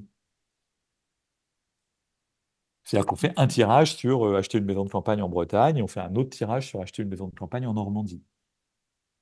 Le Yijin ne va pas choisir à notre place. Il va éclairer ce qui se joue dans chacune des dimensions. Et c'est beaucoup comme ça que le I Ching a été utilisé à l'origine. Les pratiques divinatoires dont est issu le I Ching étaient généralement des pratiques à double tirage. Rentrer la récolte maintenant, ne pas la rentrer maintenant. Construire une ville ici, ne pas la construire ici. Vous voyez, parce que ça permet de regarder ce qui se passe dans chacune des directions. D'accord. Et ça, on n'est pas habitué à ça. Et ce qui est très intéressant aussi, c'est que la pensée occidentale, contrairement à la pensée chinoise, est très binaire. Nous, on a été élevés, on est des disciples d'Aristote et de Descartes. Donc, on est des gens logiques. Donc, c'est A ou c'est pas A. Donc, quand on a le choix entre deux options, on a instinctivement tendance à penser qu'il y en a une qui va être bonne et l'autre mauvaise. Quand le héros arrive devant le château fort et qu'il y a deux portes, il sait déjà que l'une va conduire au dragon, l'autre à la princesse. Mais en réalité, dans la vie, c'est pas du tout comme ça. Dans la vie, si on hésite entre deux destinations de vacances et qu'on est bien configuré, elles peuvent être très sympas toutes les deux. Et l'I va nous faire deux réponses positives. Peut-être un peu différentes, peut-être pas tant que ça. Et si on est mal configuré et qu'en réalité on n'a pas envie de partir en vacances, il peut nous faire également deux réponses problématiques. Et puis dans certains cas, il va même nous faire exactement la même réponse. Parce qu'il va nous renvoyer à la question qu'on n'a pas résolue et qui fait qu'on hésite entre deux options. Et ça aussi, c'est Ouais. très intéressant. En termes de prise de décision, en termes de management de la prise de décision, c'est super intéressant. Ouais, c'est vrai, tout ça. Il y a une question sur le chat de Cyril qui demande si c'est une pratique accessible à tous et doit-on avoir ses propres pièces ou baguettes? Ah oui, bonsoir Alors, Cyril. accessible à tous, oui, il n'y a pas de, a priori, il n'y a pas de contre-indication. Si vous êtes capable de lancer trois pièces de monnaie ensemble et de regarder si c'est pile ou face, vous pouvez faire une consultation d'I-Ching. Est-ce qu'il faut avoir ses propres pièces? Non, vous pouvez tirer. Il faut trois pièces identiques au moment du tirage. Si ces pièces ne vous appartiennent pas, si vous faites une collecte dans la rue pour les récupérer, ça peut marcher aussi. C'est pas les pièces qui sont magiques, hein, les baguettes. 50 baguettes, bah, il vaut mieux les avoir. C'est pas, ça court pas les rues, donc. Ouais, c'est Mais, clair. mais vous pouvez tout à fait, vous pouvez tout à fait emprunter le jeu d'un ami qui les aurait pour faire une consultation. Donc il n'y a pas de, oui, tout le monde peut tenter une consultation de I Ching, a priori. Il faut juste Mais ça accepter se fait par formation ou c'est assez simple tout Alors, seul? bah, alors, les arts chinois ont toujours des prérequis, ont toujours un minimum de prérequis. Il y a un minimum de solfège. Le Mhm. minimum de solfège peut être acquis relativement facilement. J'ai écrit, mon bouquin, c'est vraiment un cours débutant. Donc, allez, je vais quand même faire un tout petit peu d'autopromotion, mais j'ai vraiment écrit un vrai cours débutant autonome. Donc, il est édité chez Erol, il coûte 10 euros, c'est pas cher. Non, c'est vrai. C'est Non, une non, et bonne puis base même, de travail. c'est une bonne. Bah C'est ouais, c'est ce vraiment que j'allais dire. c'est le cours Hmm. débutant le moins cher du marché. Ouais. Non, non, mais c'est De- vrai. Bah, de toute façon, tu sais, on est là pour ça aussi. Hein. Le but, c'est d'en parler de Donc, ton livre. Hein. donc Donc, voilà, voilà. donc si vous avez envie Euh, de, vous dites, tiens, j'aimerais bien en savoir un peu plus, tiens, ce truc-là, ça a l'air intéressant. hmm. J'aimerais bien le découvrir un peu et j'aimerais bien faire de premières expériences avec le Yijing. Honnêtement, payez-vous mon bouquin. Je crois qu'il y en a même d'occasion, on doit même le trouver d'occasion pour quelques euros. Je pense que c'est un bon investissement, ça vous coûtera pas cher. Après, il vous faut trois pièces de monnaie, mais vous pouvez même les dépenser après avoir fait vos tirages. Vous n'êtes pas obligé de les thésauriser. Donc vraiment, le coût d'entrée est très faible. Hmm. Voilà. Après, si vous voulez une formation, moi j'ai un cours qui tourne en ligne. C'est ce que j'allais dire. Oui, toi, Didier, tu proposes de toute façon une Voilà, moi formation aussi, hein. je propose un cours en ligne qui est en vidéo. Je dois avoir 6 heures de vidéo en ligne Oui, qui voilà. sont en vente sur le site de Clevao, Clevao. Clevao Formation est une structure de formation à la voyance et aux arts divinatoires, animée par un ami qui s'appelle Alexis Tournier, qui est un voyant lyonnais. Voilà, et sur lequel j'ai aussi, pour ceux que ça pourrait intéresser, j'ai aussi un cours de runes qui tourne en ligne.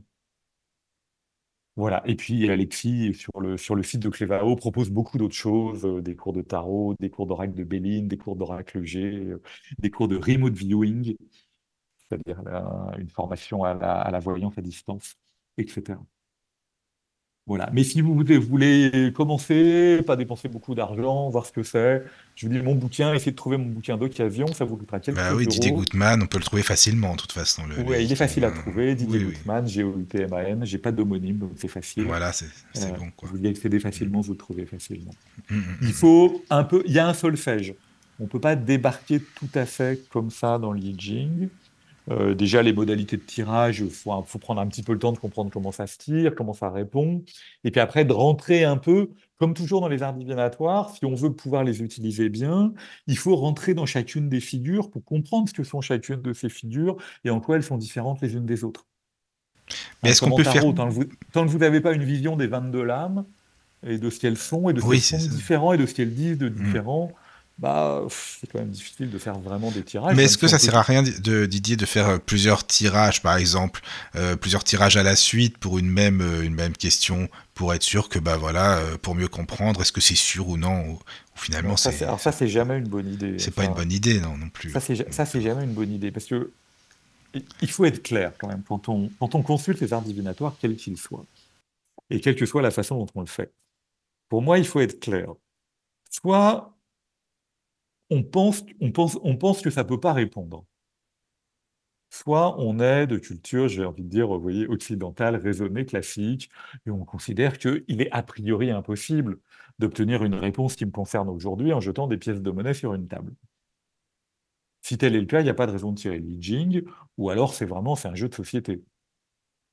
Mais autant faire des mots croisés ou du sudoku. Mm.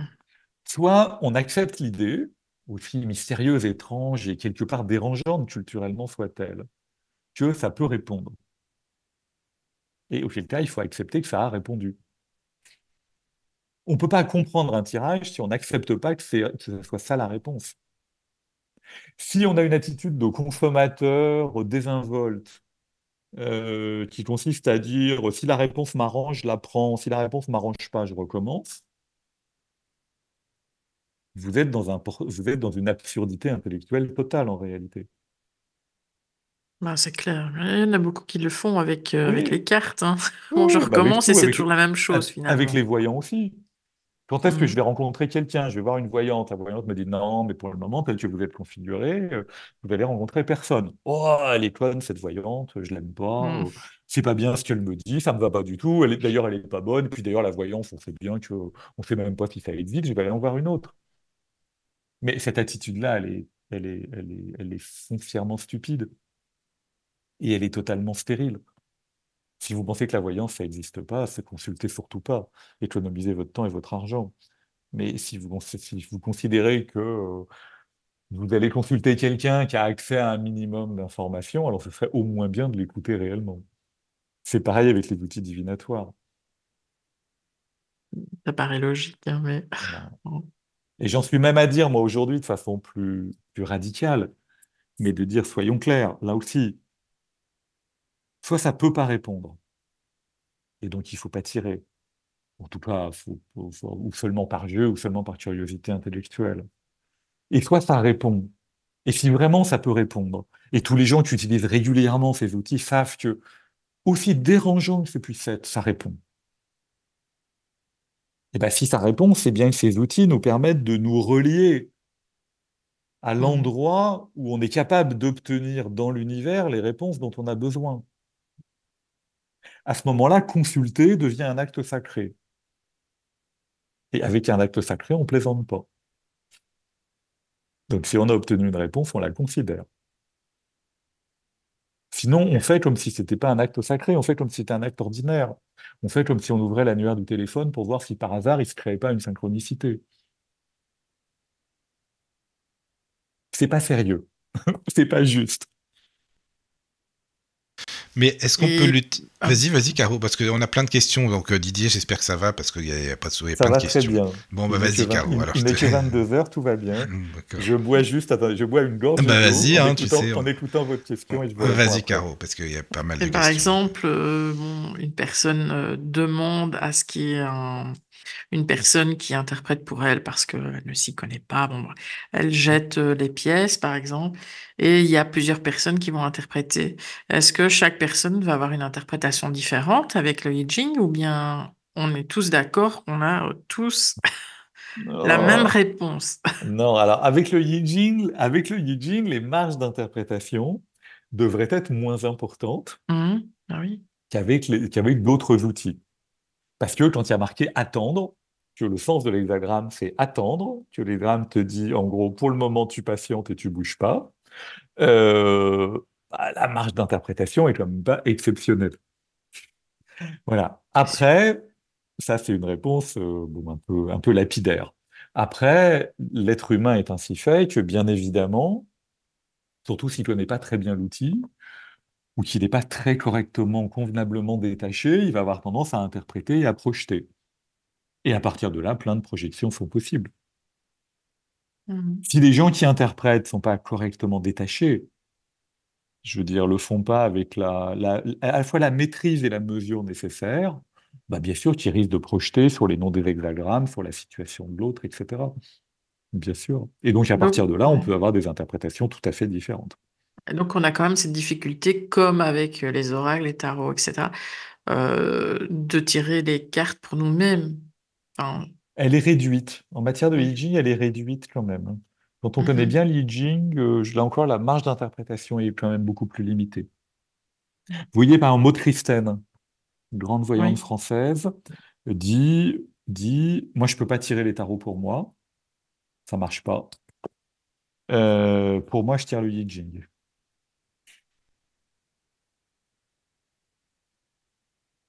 Parce que à la fois, je pense que le process de tirage du Yi Jing, je veux dire, permet en ne sachant pas ce qu'on fait, de déconnecter le mental. Le Ouais. mental contrôle pas. Le mental peut, un mental un peu voyant peut contrôler le choix d'une carte retournée. Un mental un peu voyant ne contrôle pas consciemment le jet de 3 pièces de monnaie en vrac sur une table et la manière dont elles vont retomber. Ouais, c'est Donc clair. le Yi Jing est un meilleur outil pour déconnecter le mental au moment de la Mhm. consultation. Et après, le Yi Jing, compte tenu du texte écrit, rédigé, est un meilleur outil pour fermer les interprétations. Vous voyez, Ouais. si vous utilisez mon bouquin, par exemple, pour chaque hexagramme, j'ai essayé d'être extrêmement précis sur le conseil d'attitude, ce que dans cet hexagramme-là, on peut faire, ne pas faire, etc. Si vous restez calé là, vous avez une base qui est assez solide, assez fiable, bien fermée, et qui va réduire considérablement le champ d'interprétation et le champ d'erreur associé, et qui rend l'outil plus facile à utiliser pour soi-même. Et on n'a Mais jamais de tirage neutre, comme on peut avoir en carte. qu'est-ce que vous entendez par neutre? Bah, ni très positif, enfin, Ah si, ni bien très sûr. positif, ni très Aussi, négatif, mais ah on n'a si, pas vraiment de aussi, réponse. plus encore qu'avec les tarots, parce que c'est un outil chinois, donc c'est un outil très nuancé. Vous voyez, très yin-yang, très nuancé, très... Non, non, au contraire, il est très neutre.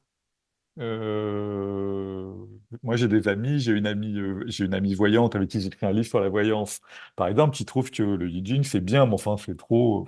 D'abord, les réponses, elles sont trop étroites, et puis en plus, c'est trop nuancé. Elle voudrait que elle a envie que ça réponde de façon plus tranchée. Voilà. Et ma compagne, qui est astrologue, qui est une excellente astrologue, elle aussi, c'est pareil. Elle dit, ouais, elle est bélier de signe astrologique, donc elle aussi, elle aimerait que ça lui réponde de façon plus Plus directe, plus direct, dure, plus clair. plus offensive. Oui. Et le Yi Jing est souvent, au contraire, le Yi Jing, c'est 50 nuances de gris, hein. Enfin, c'est 64 D'accord, nuances ouais, de c'est gris, pour être 64, exact. oui. Mm. C'est D'accord. 64 nuances Oui, de gris, c'est oui, oui. jamais tellement blanc ou tellement noir. Mhm. C'est subtil et nuancé. C'est pour ça que d'ailleurs, moi, je l'utilise que parcimonieusement parce que j'ai moi-même une pensée qui va bien avec le I Ching, qui est très, c'est très nuancé, qui lit bien tous les scénarios possibles. Et quand j'ai vraiment besoin de prendre une position, je préfère tirer les runes pour moi-même, parce que les runes, c'est beaucoup plus cash. C'est viking. Les runes, ça vous envoie chier s'il faut directement. Le C'est du Yijing, direct au moins, ça c'est c'est sûr. beaucoup plus subtil, c'est plus doux, c'est plus nuancé, c'est plus agréable à recevoir. C'est parfois un peu, oui, c'est parfois un peu, peut-être un peu trop dans la nuance. Mhm. D'accord. Et Chaque on peut outil les a ses... tirer pour quelqu'un d'autre. On peut, mais c'est... Oui, Alors, c'est. ouais, moi, j'aime pas, je le fais jamais. J'aide des gens à interpréter des tirages, y compris des gens qui n'ont jamais tiré Lee mais je les laisse tirer toujours. Oui, oui. Parce que sinon, c'est vraiment de la voyance, c'est vraiment un acte de voyance. Ça nous Ça... met en plus en Ouais. position de voyant. Mais est-ce qu'on peut s'en servir comme du développement personnel, par exemple, pour se connaître soi-même, pour, je sais pas moi, de la méditation, parce que tu sais, maintenant on parle beaucoup de méditation, de New Age et compagnie. Là, je pense pas que ça ait rapport. Donc, qu'est-ce que tu en penses, toi, par rapport au développement personnel? Alors, oui et non, ça dépend ce qu'on met derrière le développement personnel. L'outil est moins naturellement fait pour ça Ouais, que oui, le d'accord. tarot, par exemple, qui est un outil projectif, construit Mhm. avec des archétypes, dans lequel on peut... Moi, si je veux vraiment réfléchir au sous-bassin d'une situation, ou si je veux réfléchir de façon très spéculative pour moi-même, je vais plutôt utiliser Oui, les tarots que le I Ching.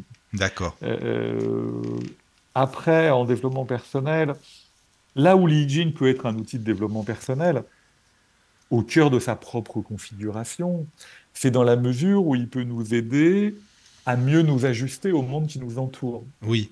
Mhm. Vous D'accord. voyez, on peut tirer l'I Ching tous les matins pour essayer de mieux gérer l'énergie de la journée. Vous voyez, de mieux affronter le monde tel qu'il est et pas tel qu'on voudrait qu'il soit. Vous voyez, en étant un vrai outil de reliance invisible Oui. et d'ajustement très opératoire, le Yijing peut nous aider à mieux vivre le monde qui nous environne. Et à ce Mhm. titre-là, c'est comme un outil de développement personnel aussi. Et il peut aussi nous aider à être plus juste en permanence au présent. Et à ce titre-là, ça peut être aussi un outil d'appui spirituel. D'accord. Il y a une autre Est-ce question qu'on aussi. Vas-y, Caro. ah. Dis donc, on a plein d'idées. C'est bon, bah vas-y, on est connecté. Vas-y, Caro. C'est honneur aux dames. Vas-y. J'en ai plein des questions, hein. Tu peux y aller. Vas-y. Est-ce que on peut, comment dire, j'allais dire mixer, mais enfin non, pas mixer. Est-ce qu'on peut associer un tirage avec pièces et avec les baguettes? Non, c'est l'un ou l'autre. Non? Non, c'est l'un ou Et tu l'autre. as déjà essayé de faire la même question avec les deux Non. procédés pour voir s'il y avait une réponse similaire? Ben, il n'y a pas de... Attends, c'est pas un problème de procédé, la réponse. D'adéquation entre une question et une réponse. Mhm. Donc, c'est pas l'outil qui doit changer la réponse. Si l'outil change la réponse, c'est qu'il n'y a pas de réponse. Oui, forcément. Non, tu t'engages dans ton tirage avec un outil et tu obtiens une réponse qui est a priori la bonne réponse pour toi à ce moment-là. Mhm. Oui, des gens me disent, après, les deux outils, par exemple, ça c'est une discussion vraiment de spécialistes. Il se trouve que les deux outils, baguette et pièce, ne conduisent pas exactement aux mêmes probabilités de réponse. Donc il y a des gens qui disent, ah bah oui, mais c'est pas la même chose en termes de probabilité. Et je leur réponds, mais si vous pensez que le hygiène, c'est une question de probabilité, ne l'utilisez surtout pas. C'est pas une affaire de probabilité. C'est une affaire de, elle est où la réponse qui me concerne? Et comment je vais l'acheminer? Je peux l'acheminer avec des pièces, je peux l'acheminer avec des baguettes. Si je tire deux fois de suite, de toute façon, je fais pas le même tirage en réalité, puisque j'en ai déjà fait un. Donc je ne suis déjà plus le même. On est déjà influencé par le premier. Bah ouais. Oui, Si on ouais, fait une deuxième voyance derrière la première, ouais, c'est c'est ça. plus la même voyance, Ouais, c'est vrai. c'est plus la Mm. même photo. Donc là aussi, il faut être rigoureux dans l'approche. Vous avez une question, vous cherchez à acheminer de l'univers la réponse qui vous correspond. Ah, vous utilisez un outil auquel vous faites confiance pour ça. Vous vous engagez à fond dans le couplage et vous ne vous posez pas d'autres questions. Mhm. Mhm. D'accord. Pour Ok. ça, aussi, une question qu'on me pose souvent, c'est au bout de combien de temps on peut retirer Oui, c'est vrai. sur une Pourquoi? Bah question? oui, oui, oui. Alors ma réponse est très simple. Moi, ma réponse est très simple. vous pouvez retirer à partir du moment où la situation a suffisamment évolué pour que ça fasse sens. Bah, si c'est pour faire ça tous les jours, ça sert à rien, c'est sûr. Ben, si vous êtes dans une situation très évolutive, vous voyez, je serais au sud Liban aujourd'hui, je serais un habitant au sud Liban, je pourrais tirer tous les jours sur est-ce que c'est le moment de se Oui, barrer, Hmm. oui, puisque oui, tous c'est les ça. jours c'est différent. Et oui. Vous voyez, par contre, vous êtes en relation avec quelqu'un qui vous a quitté et qui vous donne pas signe de vie, retirer tous les jours n'a aucun Ça sert sens. à rien, quoi. Oui, Mais ça n'a aucun sens, ça n'a même pas de sens. Si vous ne faites pas confiance à ouais, la c'est réponse ça, que quoi. vous avez obtenue, si vous Mm. cherchez désespérément à obtenir de l'outil une réponse qui vous satisfasse, Oui, oui. en réalité, c'est malhonnête. Mm. Par C'est contre, vrai. si il réapparaît et que vous avez une grande discussion, vous passez la nuit à discuter avec lui, le lendemain, vous pouvez faire un autre tirage sur la situation, puisque la situation aura nécessairement profondément évolué.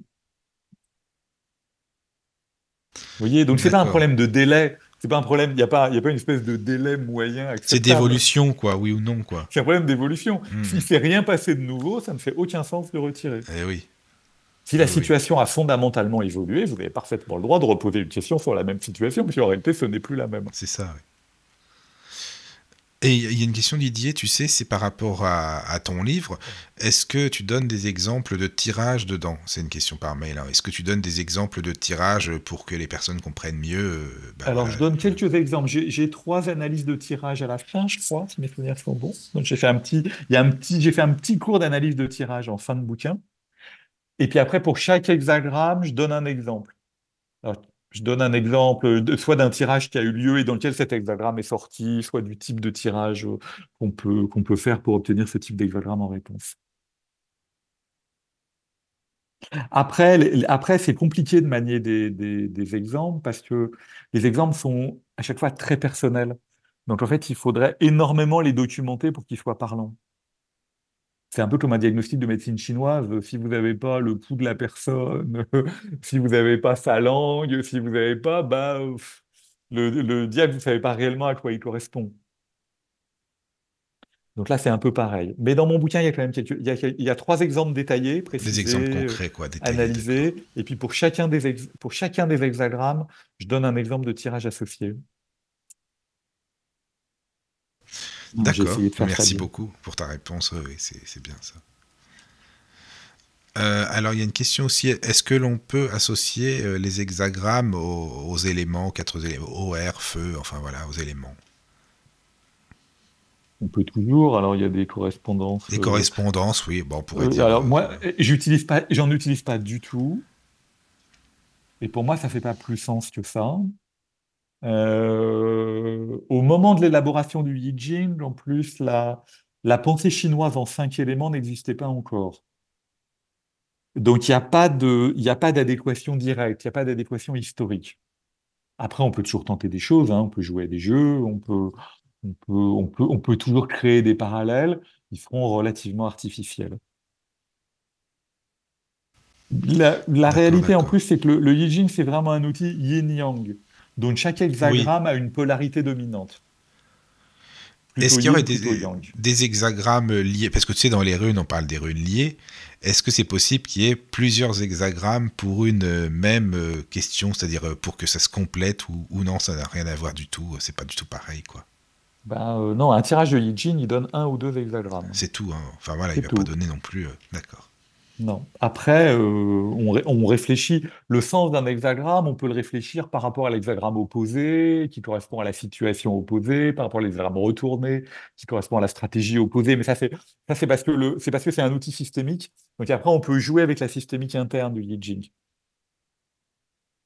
Mais ça, dans mon livre, je l'explique assez bien, parce que pour chaque hexagramme, je montre en quoi il est opposé, en quoi il est retourné, et comment les hexagrammes peuvent tourner les uns par rapport aux autres. Parce que par contre, comme ils sont tous liés graphiquement, oui, comme ils sont tous construits avec les deux mêmes traits, bah, bien sûr, ils ont des liens graphiques. Et ces liens graphiques correspondent aussi à des liens de sens, parce que l'outil est extrêmement bien fait pour ça. Mais il faut voir que c'est un outil qui est le produit de, je sais pas, peut-être de 1000 ou de 1500 ans d'élaboration. Ce sont des générations de chamans qui ont élaboré un système divinatoire qui a ensuite été mis en mots et poli par des générations de lettrés.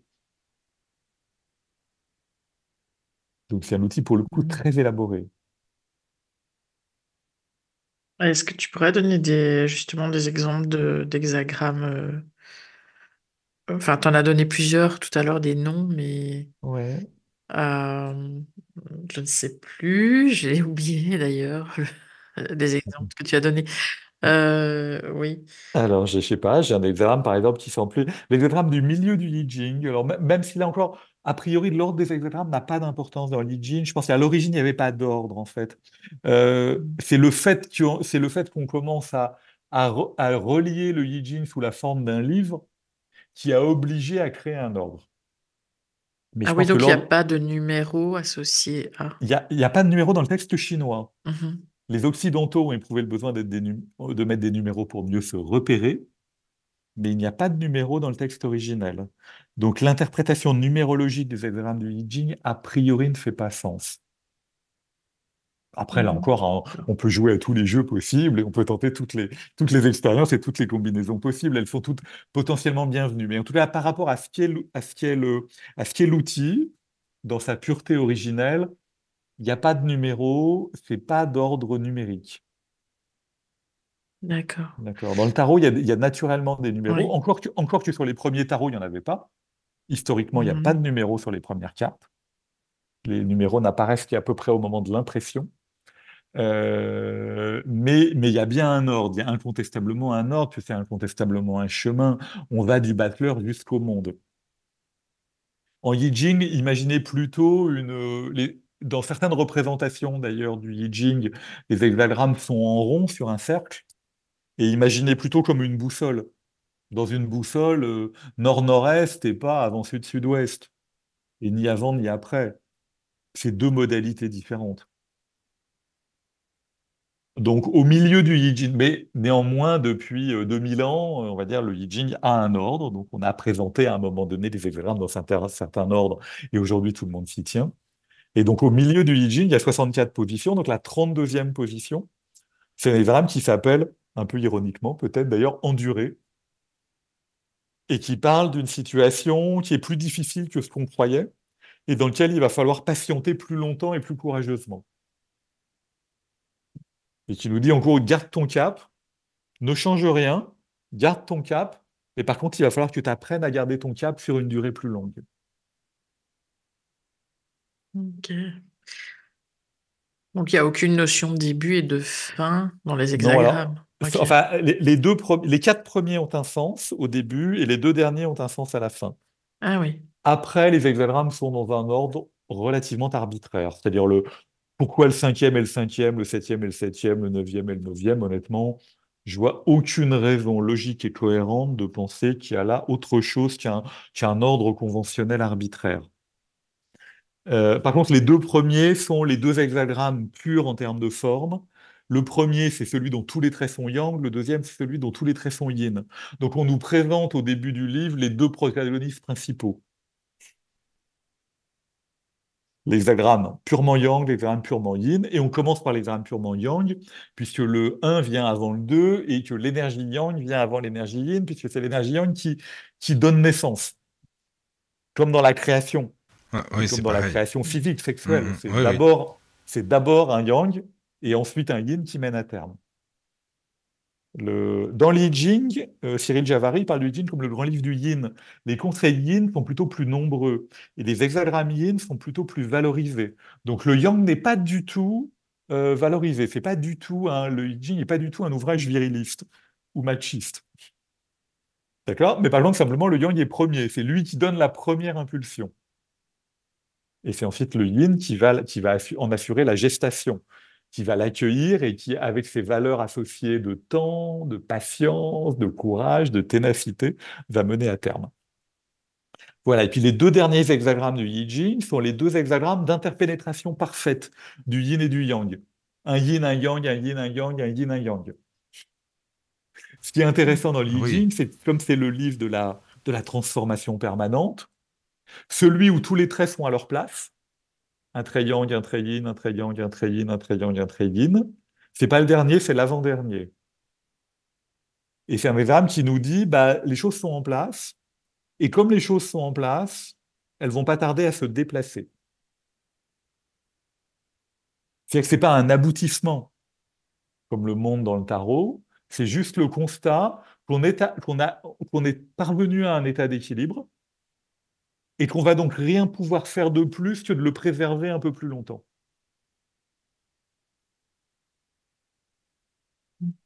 Et le dernier hexagramme du I Ching, c'est son hexagramme inverse, un trait yin, un trait yang, un trait yin, un trait yang, un trait yin, un trait yang, qui nous dit la traversée n'a pas encore eu lieu, tout reste à faire, il faut donc faire attention à ce qu'on est en train de faire. C'est se poser des bonnes questions, quoi.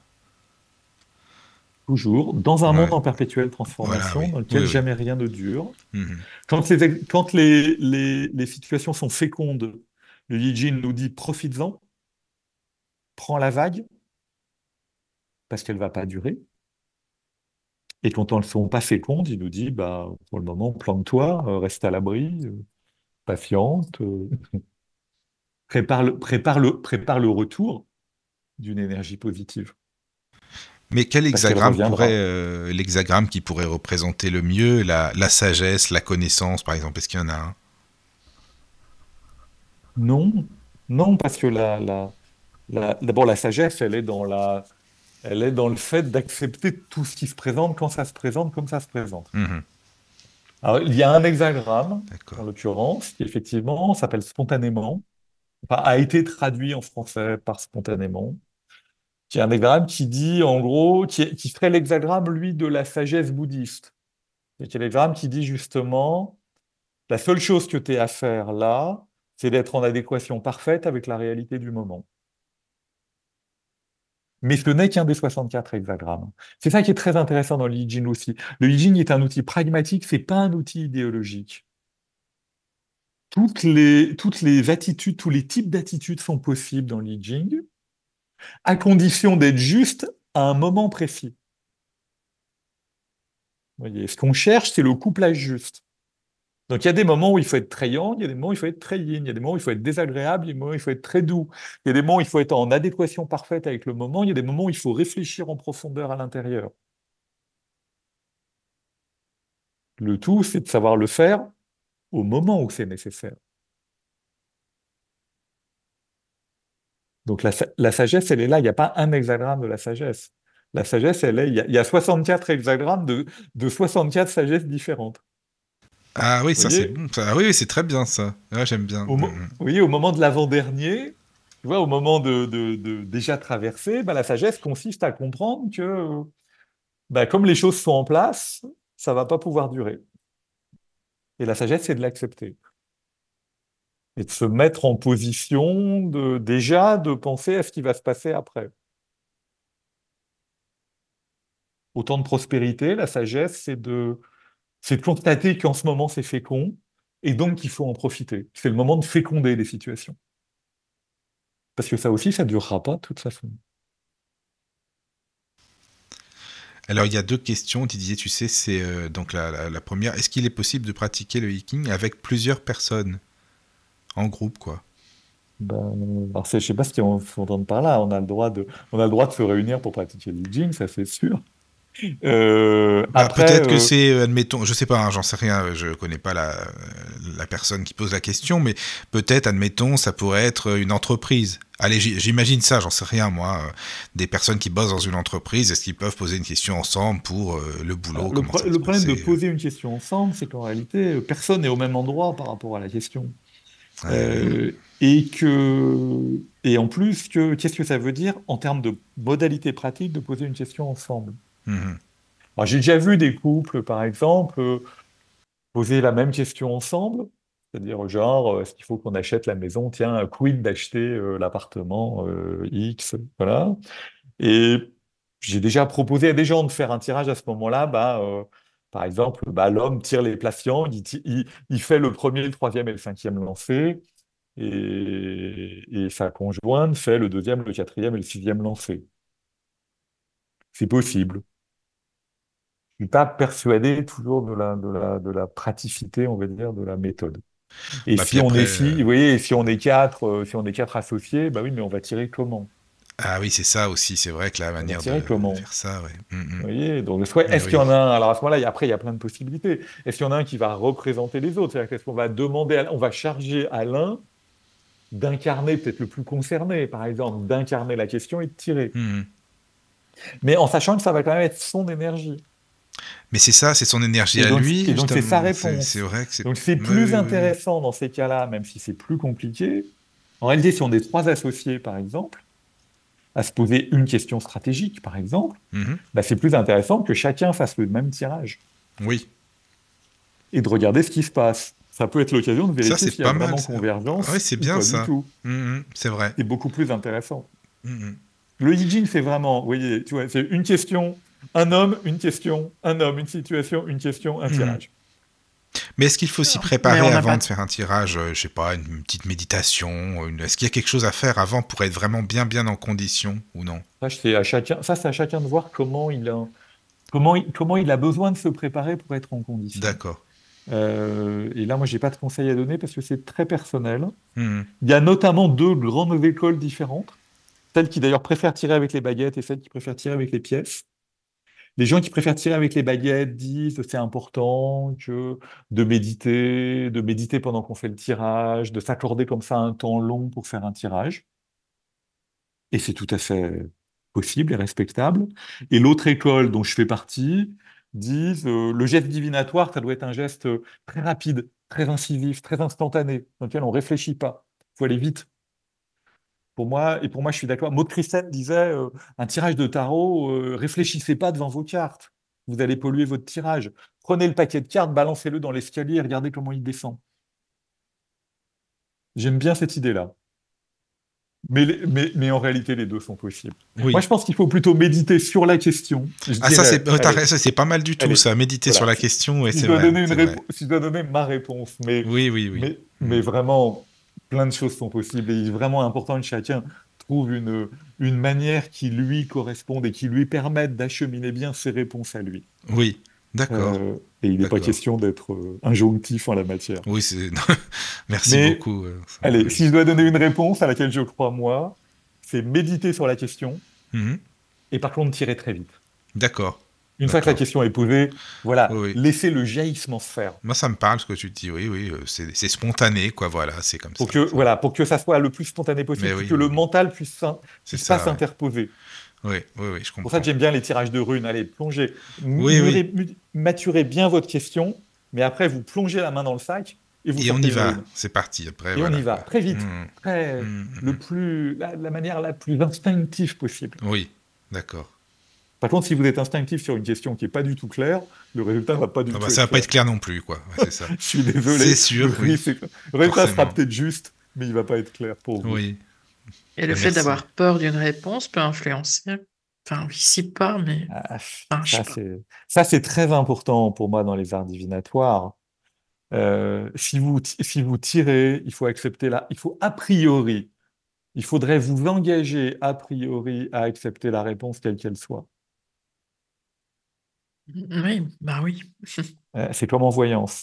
Là aussi, je vais citer Maud Christen.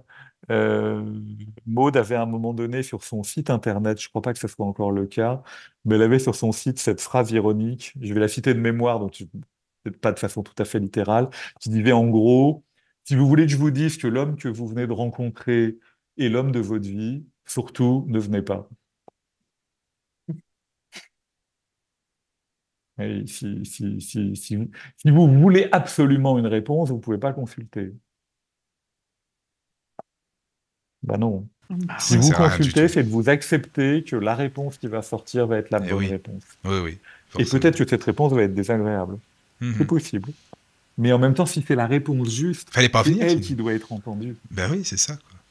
C'est ça qui est essentiel. C'est une réponse Mhm. juste, elle est féconde. C'est ça. La réponse qu'on aimerait obtenir, si elle correspond à rien, elle est féconde de rien. Mhm. S'entretenir d'illusions est toujours un piège. Et oui. C'est rarement confortable très longtemps. Donc, à un moment donné, si on a besoin de prendre une décision, cette décision, elle doit être prise sur une base opérante. Et il y a une chance que l'I-Jin vous mette en contact avec cette base opérante. Mais il faut accepter. Parfois, ça peut être déconcertant, parfois, ça peut être agaçant. Parfois, c'est très beau de coïncidence. Ah oui, aussi. Oui. Très beau. Alors, je Et peux on peut raconter. poser des questions sur la santé avec ça. Oui, on peut. Alors, on peut. J'ai vu de très beaux tirages hein, sur ces questions-là. Là aussi, il faut réussir à le faire d'une façon suffisamment détachée, à accepter la réponse qui va venir. C'est pas les sujets les plus faciles à manier, c'est pas là où les réponses sont toujours les plus faciles à lire, mais oui, c'est possible. C'est possible.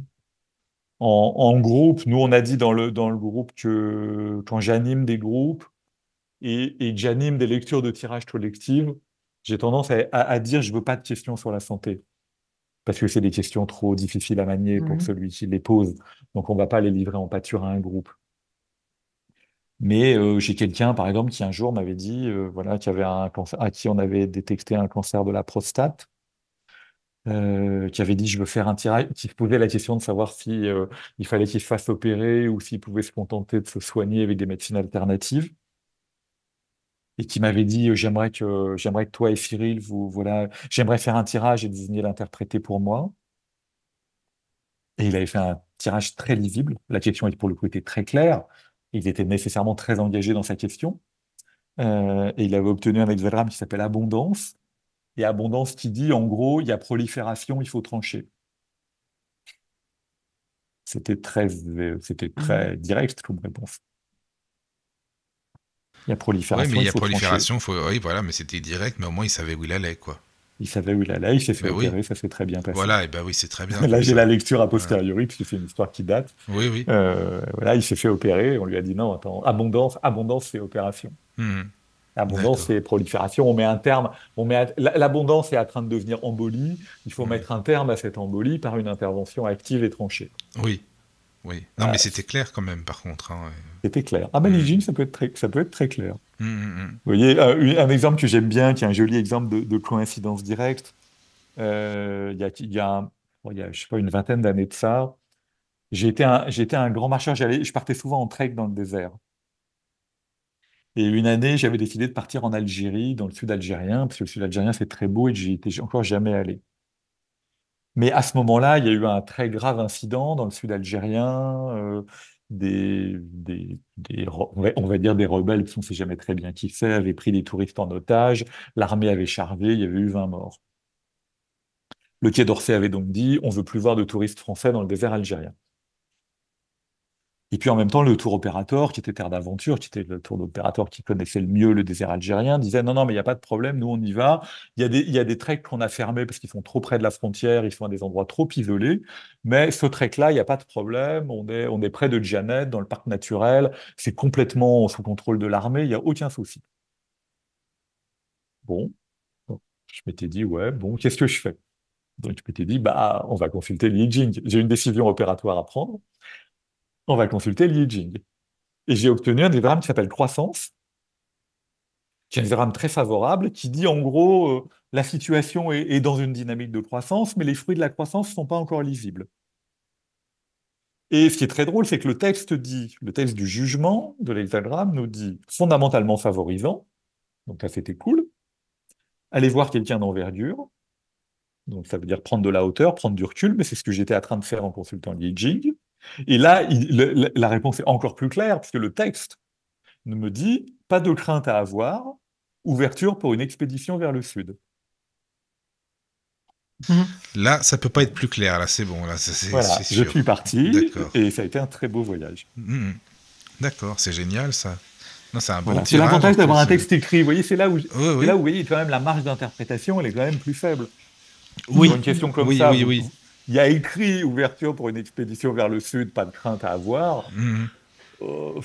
Voilà, à moins d'avoir un esprit quand même très imaginatif et pas très attentif, Oui. c'est quand même difficile d'en déduire autre chose que j'en ai Bah, c'est ça, déduit. quoi. Exactement. Et qui m'a amené à partir en Algérie et à faire un Et voyage c'était bien, en magnifique. plus. Voilà. Voilà, c'était pour le premier de l'an 2004. D'accord. Mhm. Alors, je sais pas s'il y a des remarques sur le chat, il me semble, et excusez-moi, Il y a il y a Myriam. Myriam, enfin, on fait un petit retour en arrière, mais Oui, enfin, elle dit, on dit qu'il y a un lien avec quatre rois. dans Mais Liking. voilà. Oui, Je ne sais pas exactement à quoi elle fait allusion. je ne Alors, sais pas. alors, est-ce qu'elle fait allusion au fondateur mythique du Yi Jing? Peut-être, ça doit être ça, non, je pense. Enfin, C'est je sais pas. possible. Alors, Fuxi, le roi Wen, etc. Mais là, on parle en fait pas du texte du Yi Jing. Là, on parle de la, on va dire du storytelling mythologique de la conception du Yi Jing. Mais en réalité, le Li Jing est le produit de... parce qu'on sait assez bien comment... Ce qui est intéressant dans le Li Jing, là aussi, c'est qu'on sait assez bien comment il a été conçu. Contrairement aux runes, par exemple, dont on sait globalement pas très bien d'où elles sortent, parce qu'en plus, elles sont le produit d'une culture druidique qui était totalement orale. Le Yi Jing, on a une vision beaucoup plus claire de comment on est passé de pratiques divinatoires, chamaniques, sur omoplate de bovidés, puis sur carapace de tortue, au Yi Jing.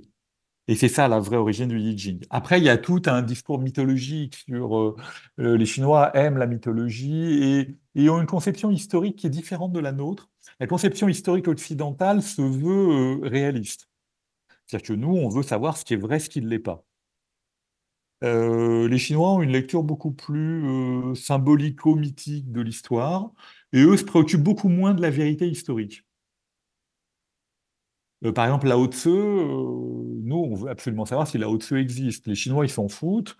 Ils ont deux tombeaux. En Chine, il y a deux tombeaux de Lao Tse à deux endroits totalement différents. Ça dérange Mais ça personne. dérange pas. Oui, voilà.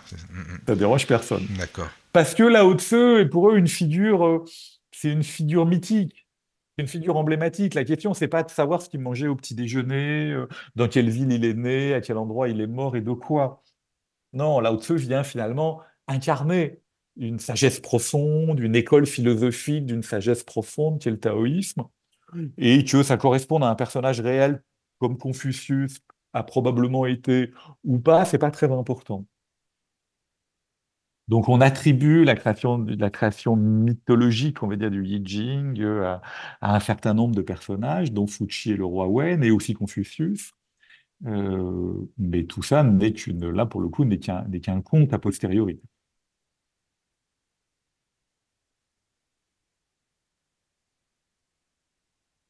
Il y a une question, Didier, c'est est-ce que tu as des personnes qui voient ou qui pensent voir, tu sais, dans les nuages, dans le ciel, des figures du Yi Jing, justement. Qu'est-ce que tu en penses de ça? Je pense que l'être humain est ainsi fait qu'il peut projeter beaucoup de choses à beaucoup d'endroits. Les figures du Yi Jing dans les nuages, moi je suis un bon photographe de nuages. Ah oui, Honnêtement, je fais beaucoup, beaucoup, beaucoup de photos de nuages. Je passe beaucoup, beaucoup de temps en bord de mer et je fais beaucoup de photos de nuages. On peut oui. voir beaucoup de formes dans les nuages. On peut voir apparaître des personnages vivants, comme dans le feu, par exemple. Voir apparaître des hexagrammes de Yi Jing, c'est-à-dire des figures géométriques à 6 traits. Euh, Là, je demande. Moi, j'ai jamais vu. Tu demandes à Oui, moi voir. non Voilà. plus. Là, je Non, mais je demande à sais pas, voir, moi. mais je veux dire, C'est une je sais, question, hein. le Voilà. monde est infiniment plus Oui, grand et mystérieux que ce que je suis capable d'en concevoir. Donc, oui, c'est si sûr. si quelqu'un a déjà vu un hexagramme de Yi Jing apparaître dans les nuages, moi, j'entends, hein, Hmm. j'entends. Perso, j'en ai jamais vu. Je connais pas d'exemple. Je peux pas témoigner de rien qui ressemble à ça. D'accord, d'accord. Mais est-ce qu'on peut comprendre aussi des... Ça me paraît peu probable parce que Oui. vous voyez, les hexagrammes de Yi Jing, ce sont quand même des constructions. Vous voyez, c'est le produit ce sont des constructions géométriques issues d'une élaboration. Mhm. Bien Ce ne sûr. sont pas comme des runes, par exemple, qui sont des idéogrammes, qui proviennent de figures naturelles. Ouais, Vous c'est voyez, différent. Ouais, Hmm. c'est d'accord. pas la même chose que des, Mhm. que des oiseaux puissent créer des runes, par exemple, en laissant par leurs traces de pattes. Oui, c'est possible. Que des oiseaux créent des hexagrammes de Yi Jing en bonne et due forme, c'est plus Non, c'est improbable. plus compliqué, Oui, quoi. Oui. voilà. Ça me paraît D'accord. beaucoup plus Bon, improbable. et ben voilà. Ouais, comme ça, il y a la réponse. Au moins, Mais, c'est... mais Merci. voilà, tu vois, si quelqu'un m'amène une photo en me disant, regarde, on dirait l'hexagramme 34, Ça serait bah, pas mal, ça serait bien, ça. oui, C'est peut-être vrai. que c'est possible. On Ça me sait paraît jamais. difficile quand même. Il n'y a pas de Oui. raison. Parce qu'elles ne sont pas de même nature. Et les formes que D'accord. crée la nature, le Yi Jing, ce sont des formes que l'homme a créées quand même. Les Mhm. 64 hexagrammes, ce sont des formes qui ont été, on va dire, purifiées, raffinées, systématisées par le mental humain. D'accord. Au départ, il y a des craquelures sur les carapaces de tortues qui, elles, font des fissures, qui, elles, font des formes naturelles et qu'elles, on va naturellement pouvoir retrouver ailleurs. Des diagrammes de I Ching, non. Enfin, là encore, je dis toujours ça avec prudence, hein, parce que le monde est riche, Non, non, large, mais tu dis et ça a l'air compliqué, je comprends. Hein, j'y crois après, pas. c'est Comme comme. ça, instinctivement, en première Non, non. intention, j'y crois pas beaucoup. Par contre, Ça me paraît, ça me, on parle ça de me paraît divination difficile. aussi. Tu Pas sais, des hexagrammes de Yi Jing, tu vois. non, je pense, oui, mais c'est possible. Après, je sais pas. Non, mais c'est vrai que tu as raison, c'est complexe. C'est complexe, j'imagine en tout cas. Mais pareil, par rapport aux rêves, à la divination, on peut avoir des interprétations, des réponses à certains rêves que l'on peut faire régulièrement. Ça peut aider aussi dans certains par rapport à certains tirages aussi. Je veux dire, pour comprendre ce qui se passe dans un rêve. Oui, oui, Là encore, le I Ching ne va pas être l'outil le plus naturel, hein. d'accord, Parce que tu d'accord. vois, les réponses du I Ching, elles sont précises et fermées. Je comprends. Donc elles risquent de pas ouvrir. Là aussi, si c'est pour interpréter un rêve, j'utiliserai les tarots. Oui, J'utiliserai cette base archétypique projective pour essayer d'éclairer quelque chose. Utiliser le I Ching ne serait pas très. Le I Ching va pas. Ou Peut-être alors c'est formuler vraiment. le rêve et puis demander la symbolique. Oui, mais le I Ching ne va pas répondre en termes de symbolique. Tu vois, il va répondre en durée, s'enthousiasmer, adversité. ah oui, ouais, c'est Il ne va vrai que pas c'est répondre en termes de différent. symbolique, Ah il oui, va oui, oui. répondre en termes de conseils concrets opératoires. Mhm. Donc Mhm. peut-être si on veut, tu vois, c'est un rêve récurrent, c'est qu'est-ce que je dois en faire?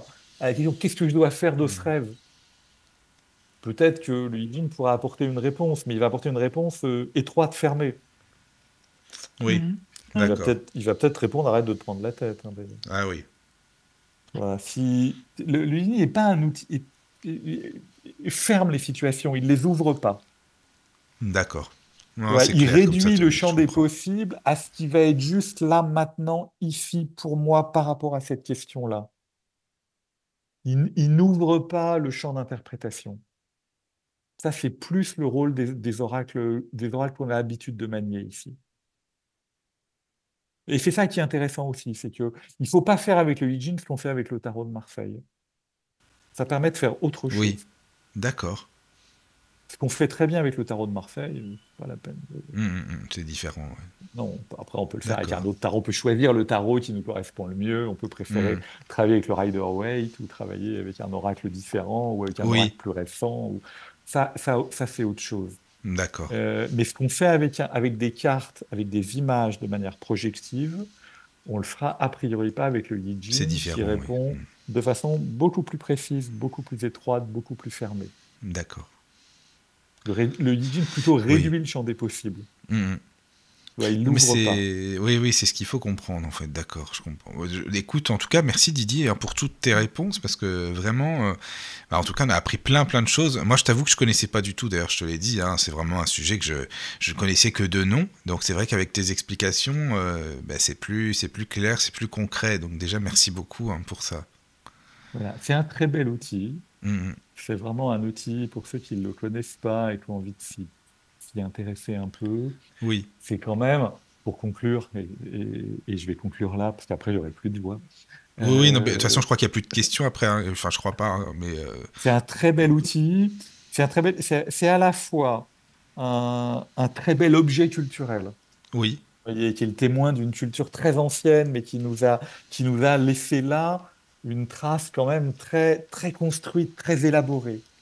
C'est sans doute une des plus belles traces, une des traces les plus complètes, les plus élaborées d'une culture très ancienne qu'on ait à Mhm. notre disposition. D'accord. Et en plus, c'est un objet culturel comme il n'y en a pas dans notre culture, qui témoigne de la manière dont la culture chinoise s'est élaborée aussi autrement.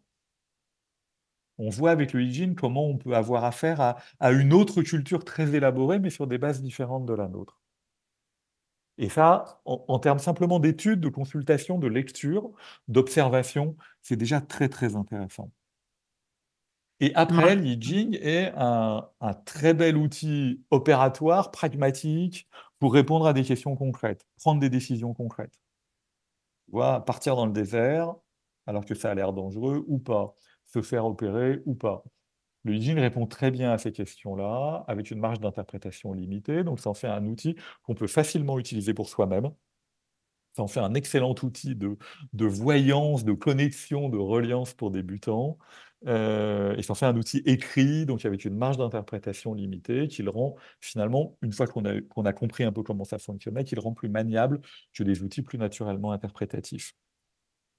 Et puis après, c'est un très bel outil aussi peut-être d'expérience divinatoire, justement pour se confronter au fait qu'il semblerait bien qu'on puisse obtenir aujourd'hui des réponses à des questions qu'on se pose maintenant dans un livre qui a été écrit il y a 3000 ans. Et c'est un champ d'expérience peut-être plus précis que celui offert par le tarot, par les runes, par exemple, parce que justement la marge d'interprétation est plus limitée. C'est plus facile d'être certain que ça a répondu a posteriori. Tu vois mon tirage sur le trek, la réponse, elle est quand même super claire. Oui. En tarot, j'aurais jamais eu une réponse tout à fait aussi claire. Et j'aurais jamais pu être tout à fait aussi certain. D'accord, oui, mais là, c'est plus... c'est vrai que c'est plus concret aussi, certainement. Voilà. C'est un outil pragmatique. Hein, Oui, et puis parce que c'est un outil qui a été fait pour ça. Oui, la base, c'est ça, oui. Fondamentalement, on a hérité, par des transmissions successives, subtiles, d'un outil qui a été construit pour ça, qui a été construit pour répondre de façon divinatoire, mais raisonnée, organisée, élaborée, supervisée, à des questions concrètes, pragmatiques, simples. D'accord. Donc c'est un très bel outil d'aide à la décision que nous ont transmis comme ça des générations de chamans chinois et de lettrés confucéens. Et qu'on peut découvrir dans ton livre, justement. Et qu'on peut découvrir de plein de manières différentes, mais mon livre vous fournira cours débutant. Après, si vous voulez vraiment l'utiliser, si vous voulez vraiment le découvrir, il faut que vous achetiez le I Ching Cyril Javary, Pierre Faure, paru aux éditions Albin Michel, qui est un gros livre rouge dans lequel là, vous aurez tous les textes et toutes les explications sur tous les textes. Oui, d'accord. Oui. Après, si on va aller plus loin. Et un premier aperçu d'utilisation, vous pouvez acheter mon livre. Voilà. Pour 10 €, prix neuf, dans toutes les bonnes librairies et sur tous les bons sites de vente de livres. Oui, on peut le trouver sans problème. Si tu es là pour en parler, donc c'est que on peut le trouver, ça c'est sûr. On peut le trouver sans problème, il n'y a pas de problème, il n'est pas épuisé, il y a des exemplaires disponibles. Amazon vous expliquera toujours qu'il n'en reste que 3 ou 4 ou 6. Ah oui, ça c'est pas mal aussi, c'est un truc, ça fait partie de leur pratique. Voilà, exactement, c'est ça. Voilà. Didier, merci beaucoup, vraiment, pour cette belle émission. Je vous en prie, merci à vous deux de m'avoir accueilli. Avec plaisir, merci pour toutes tes explications. Merci. Et puis, de toute façon, on reste en contact, bien sûr, et puis à très bientôt. Au plaisir.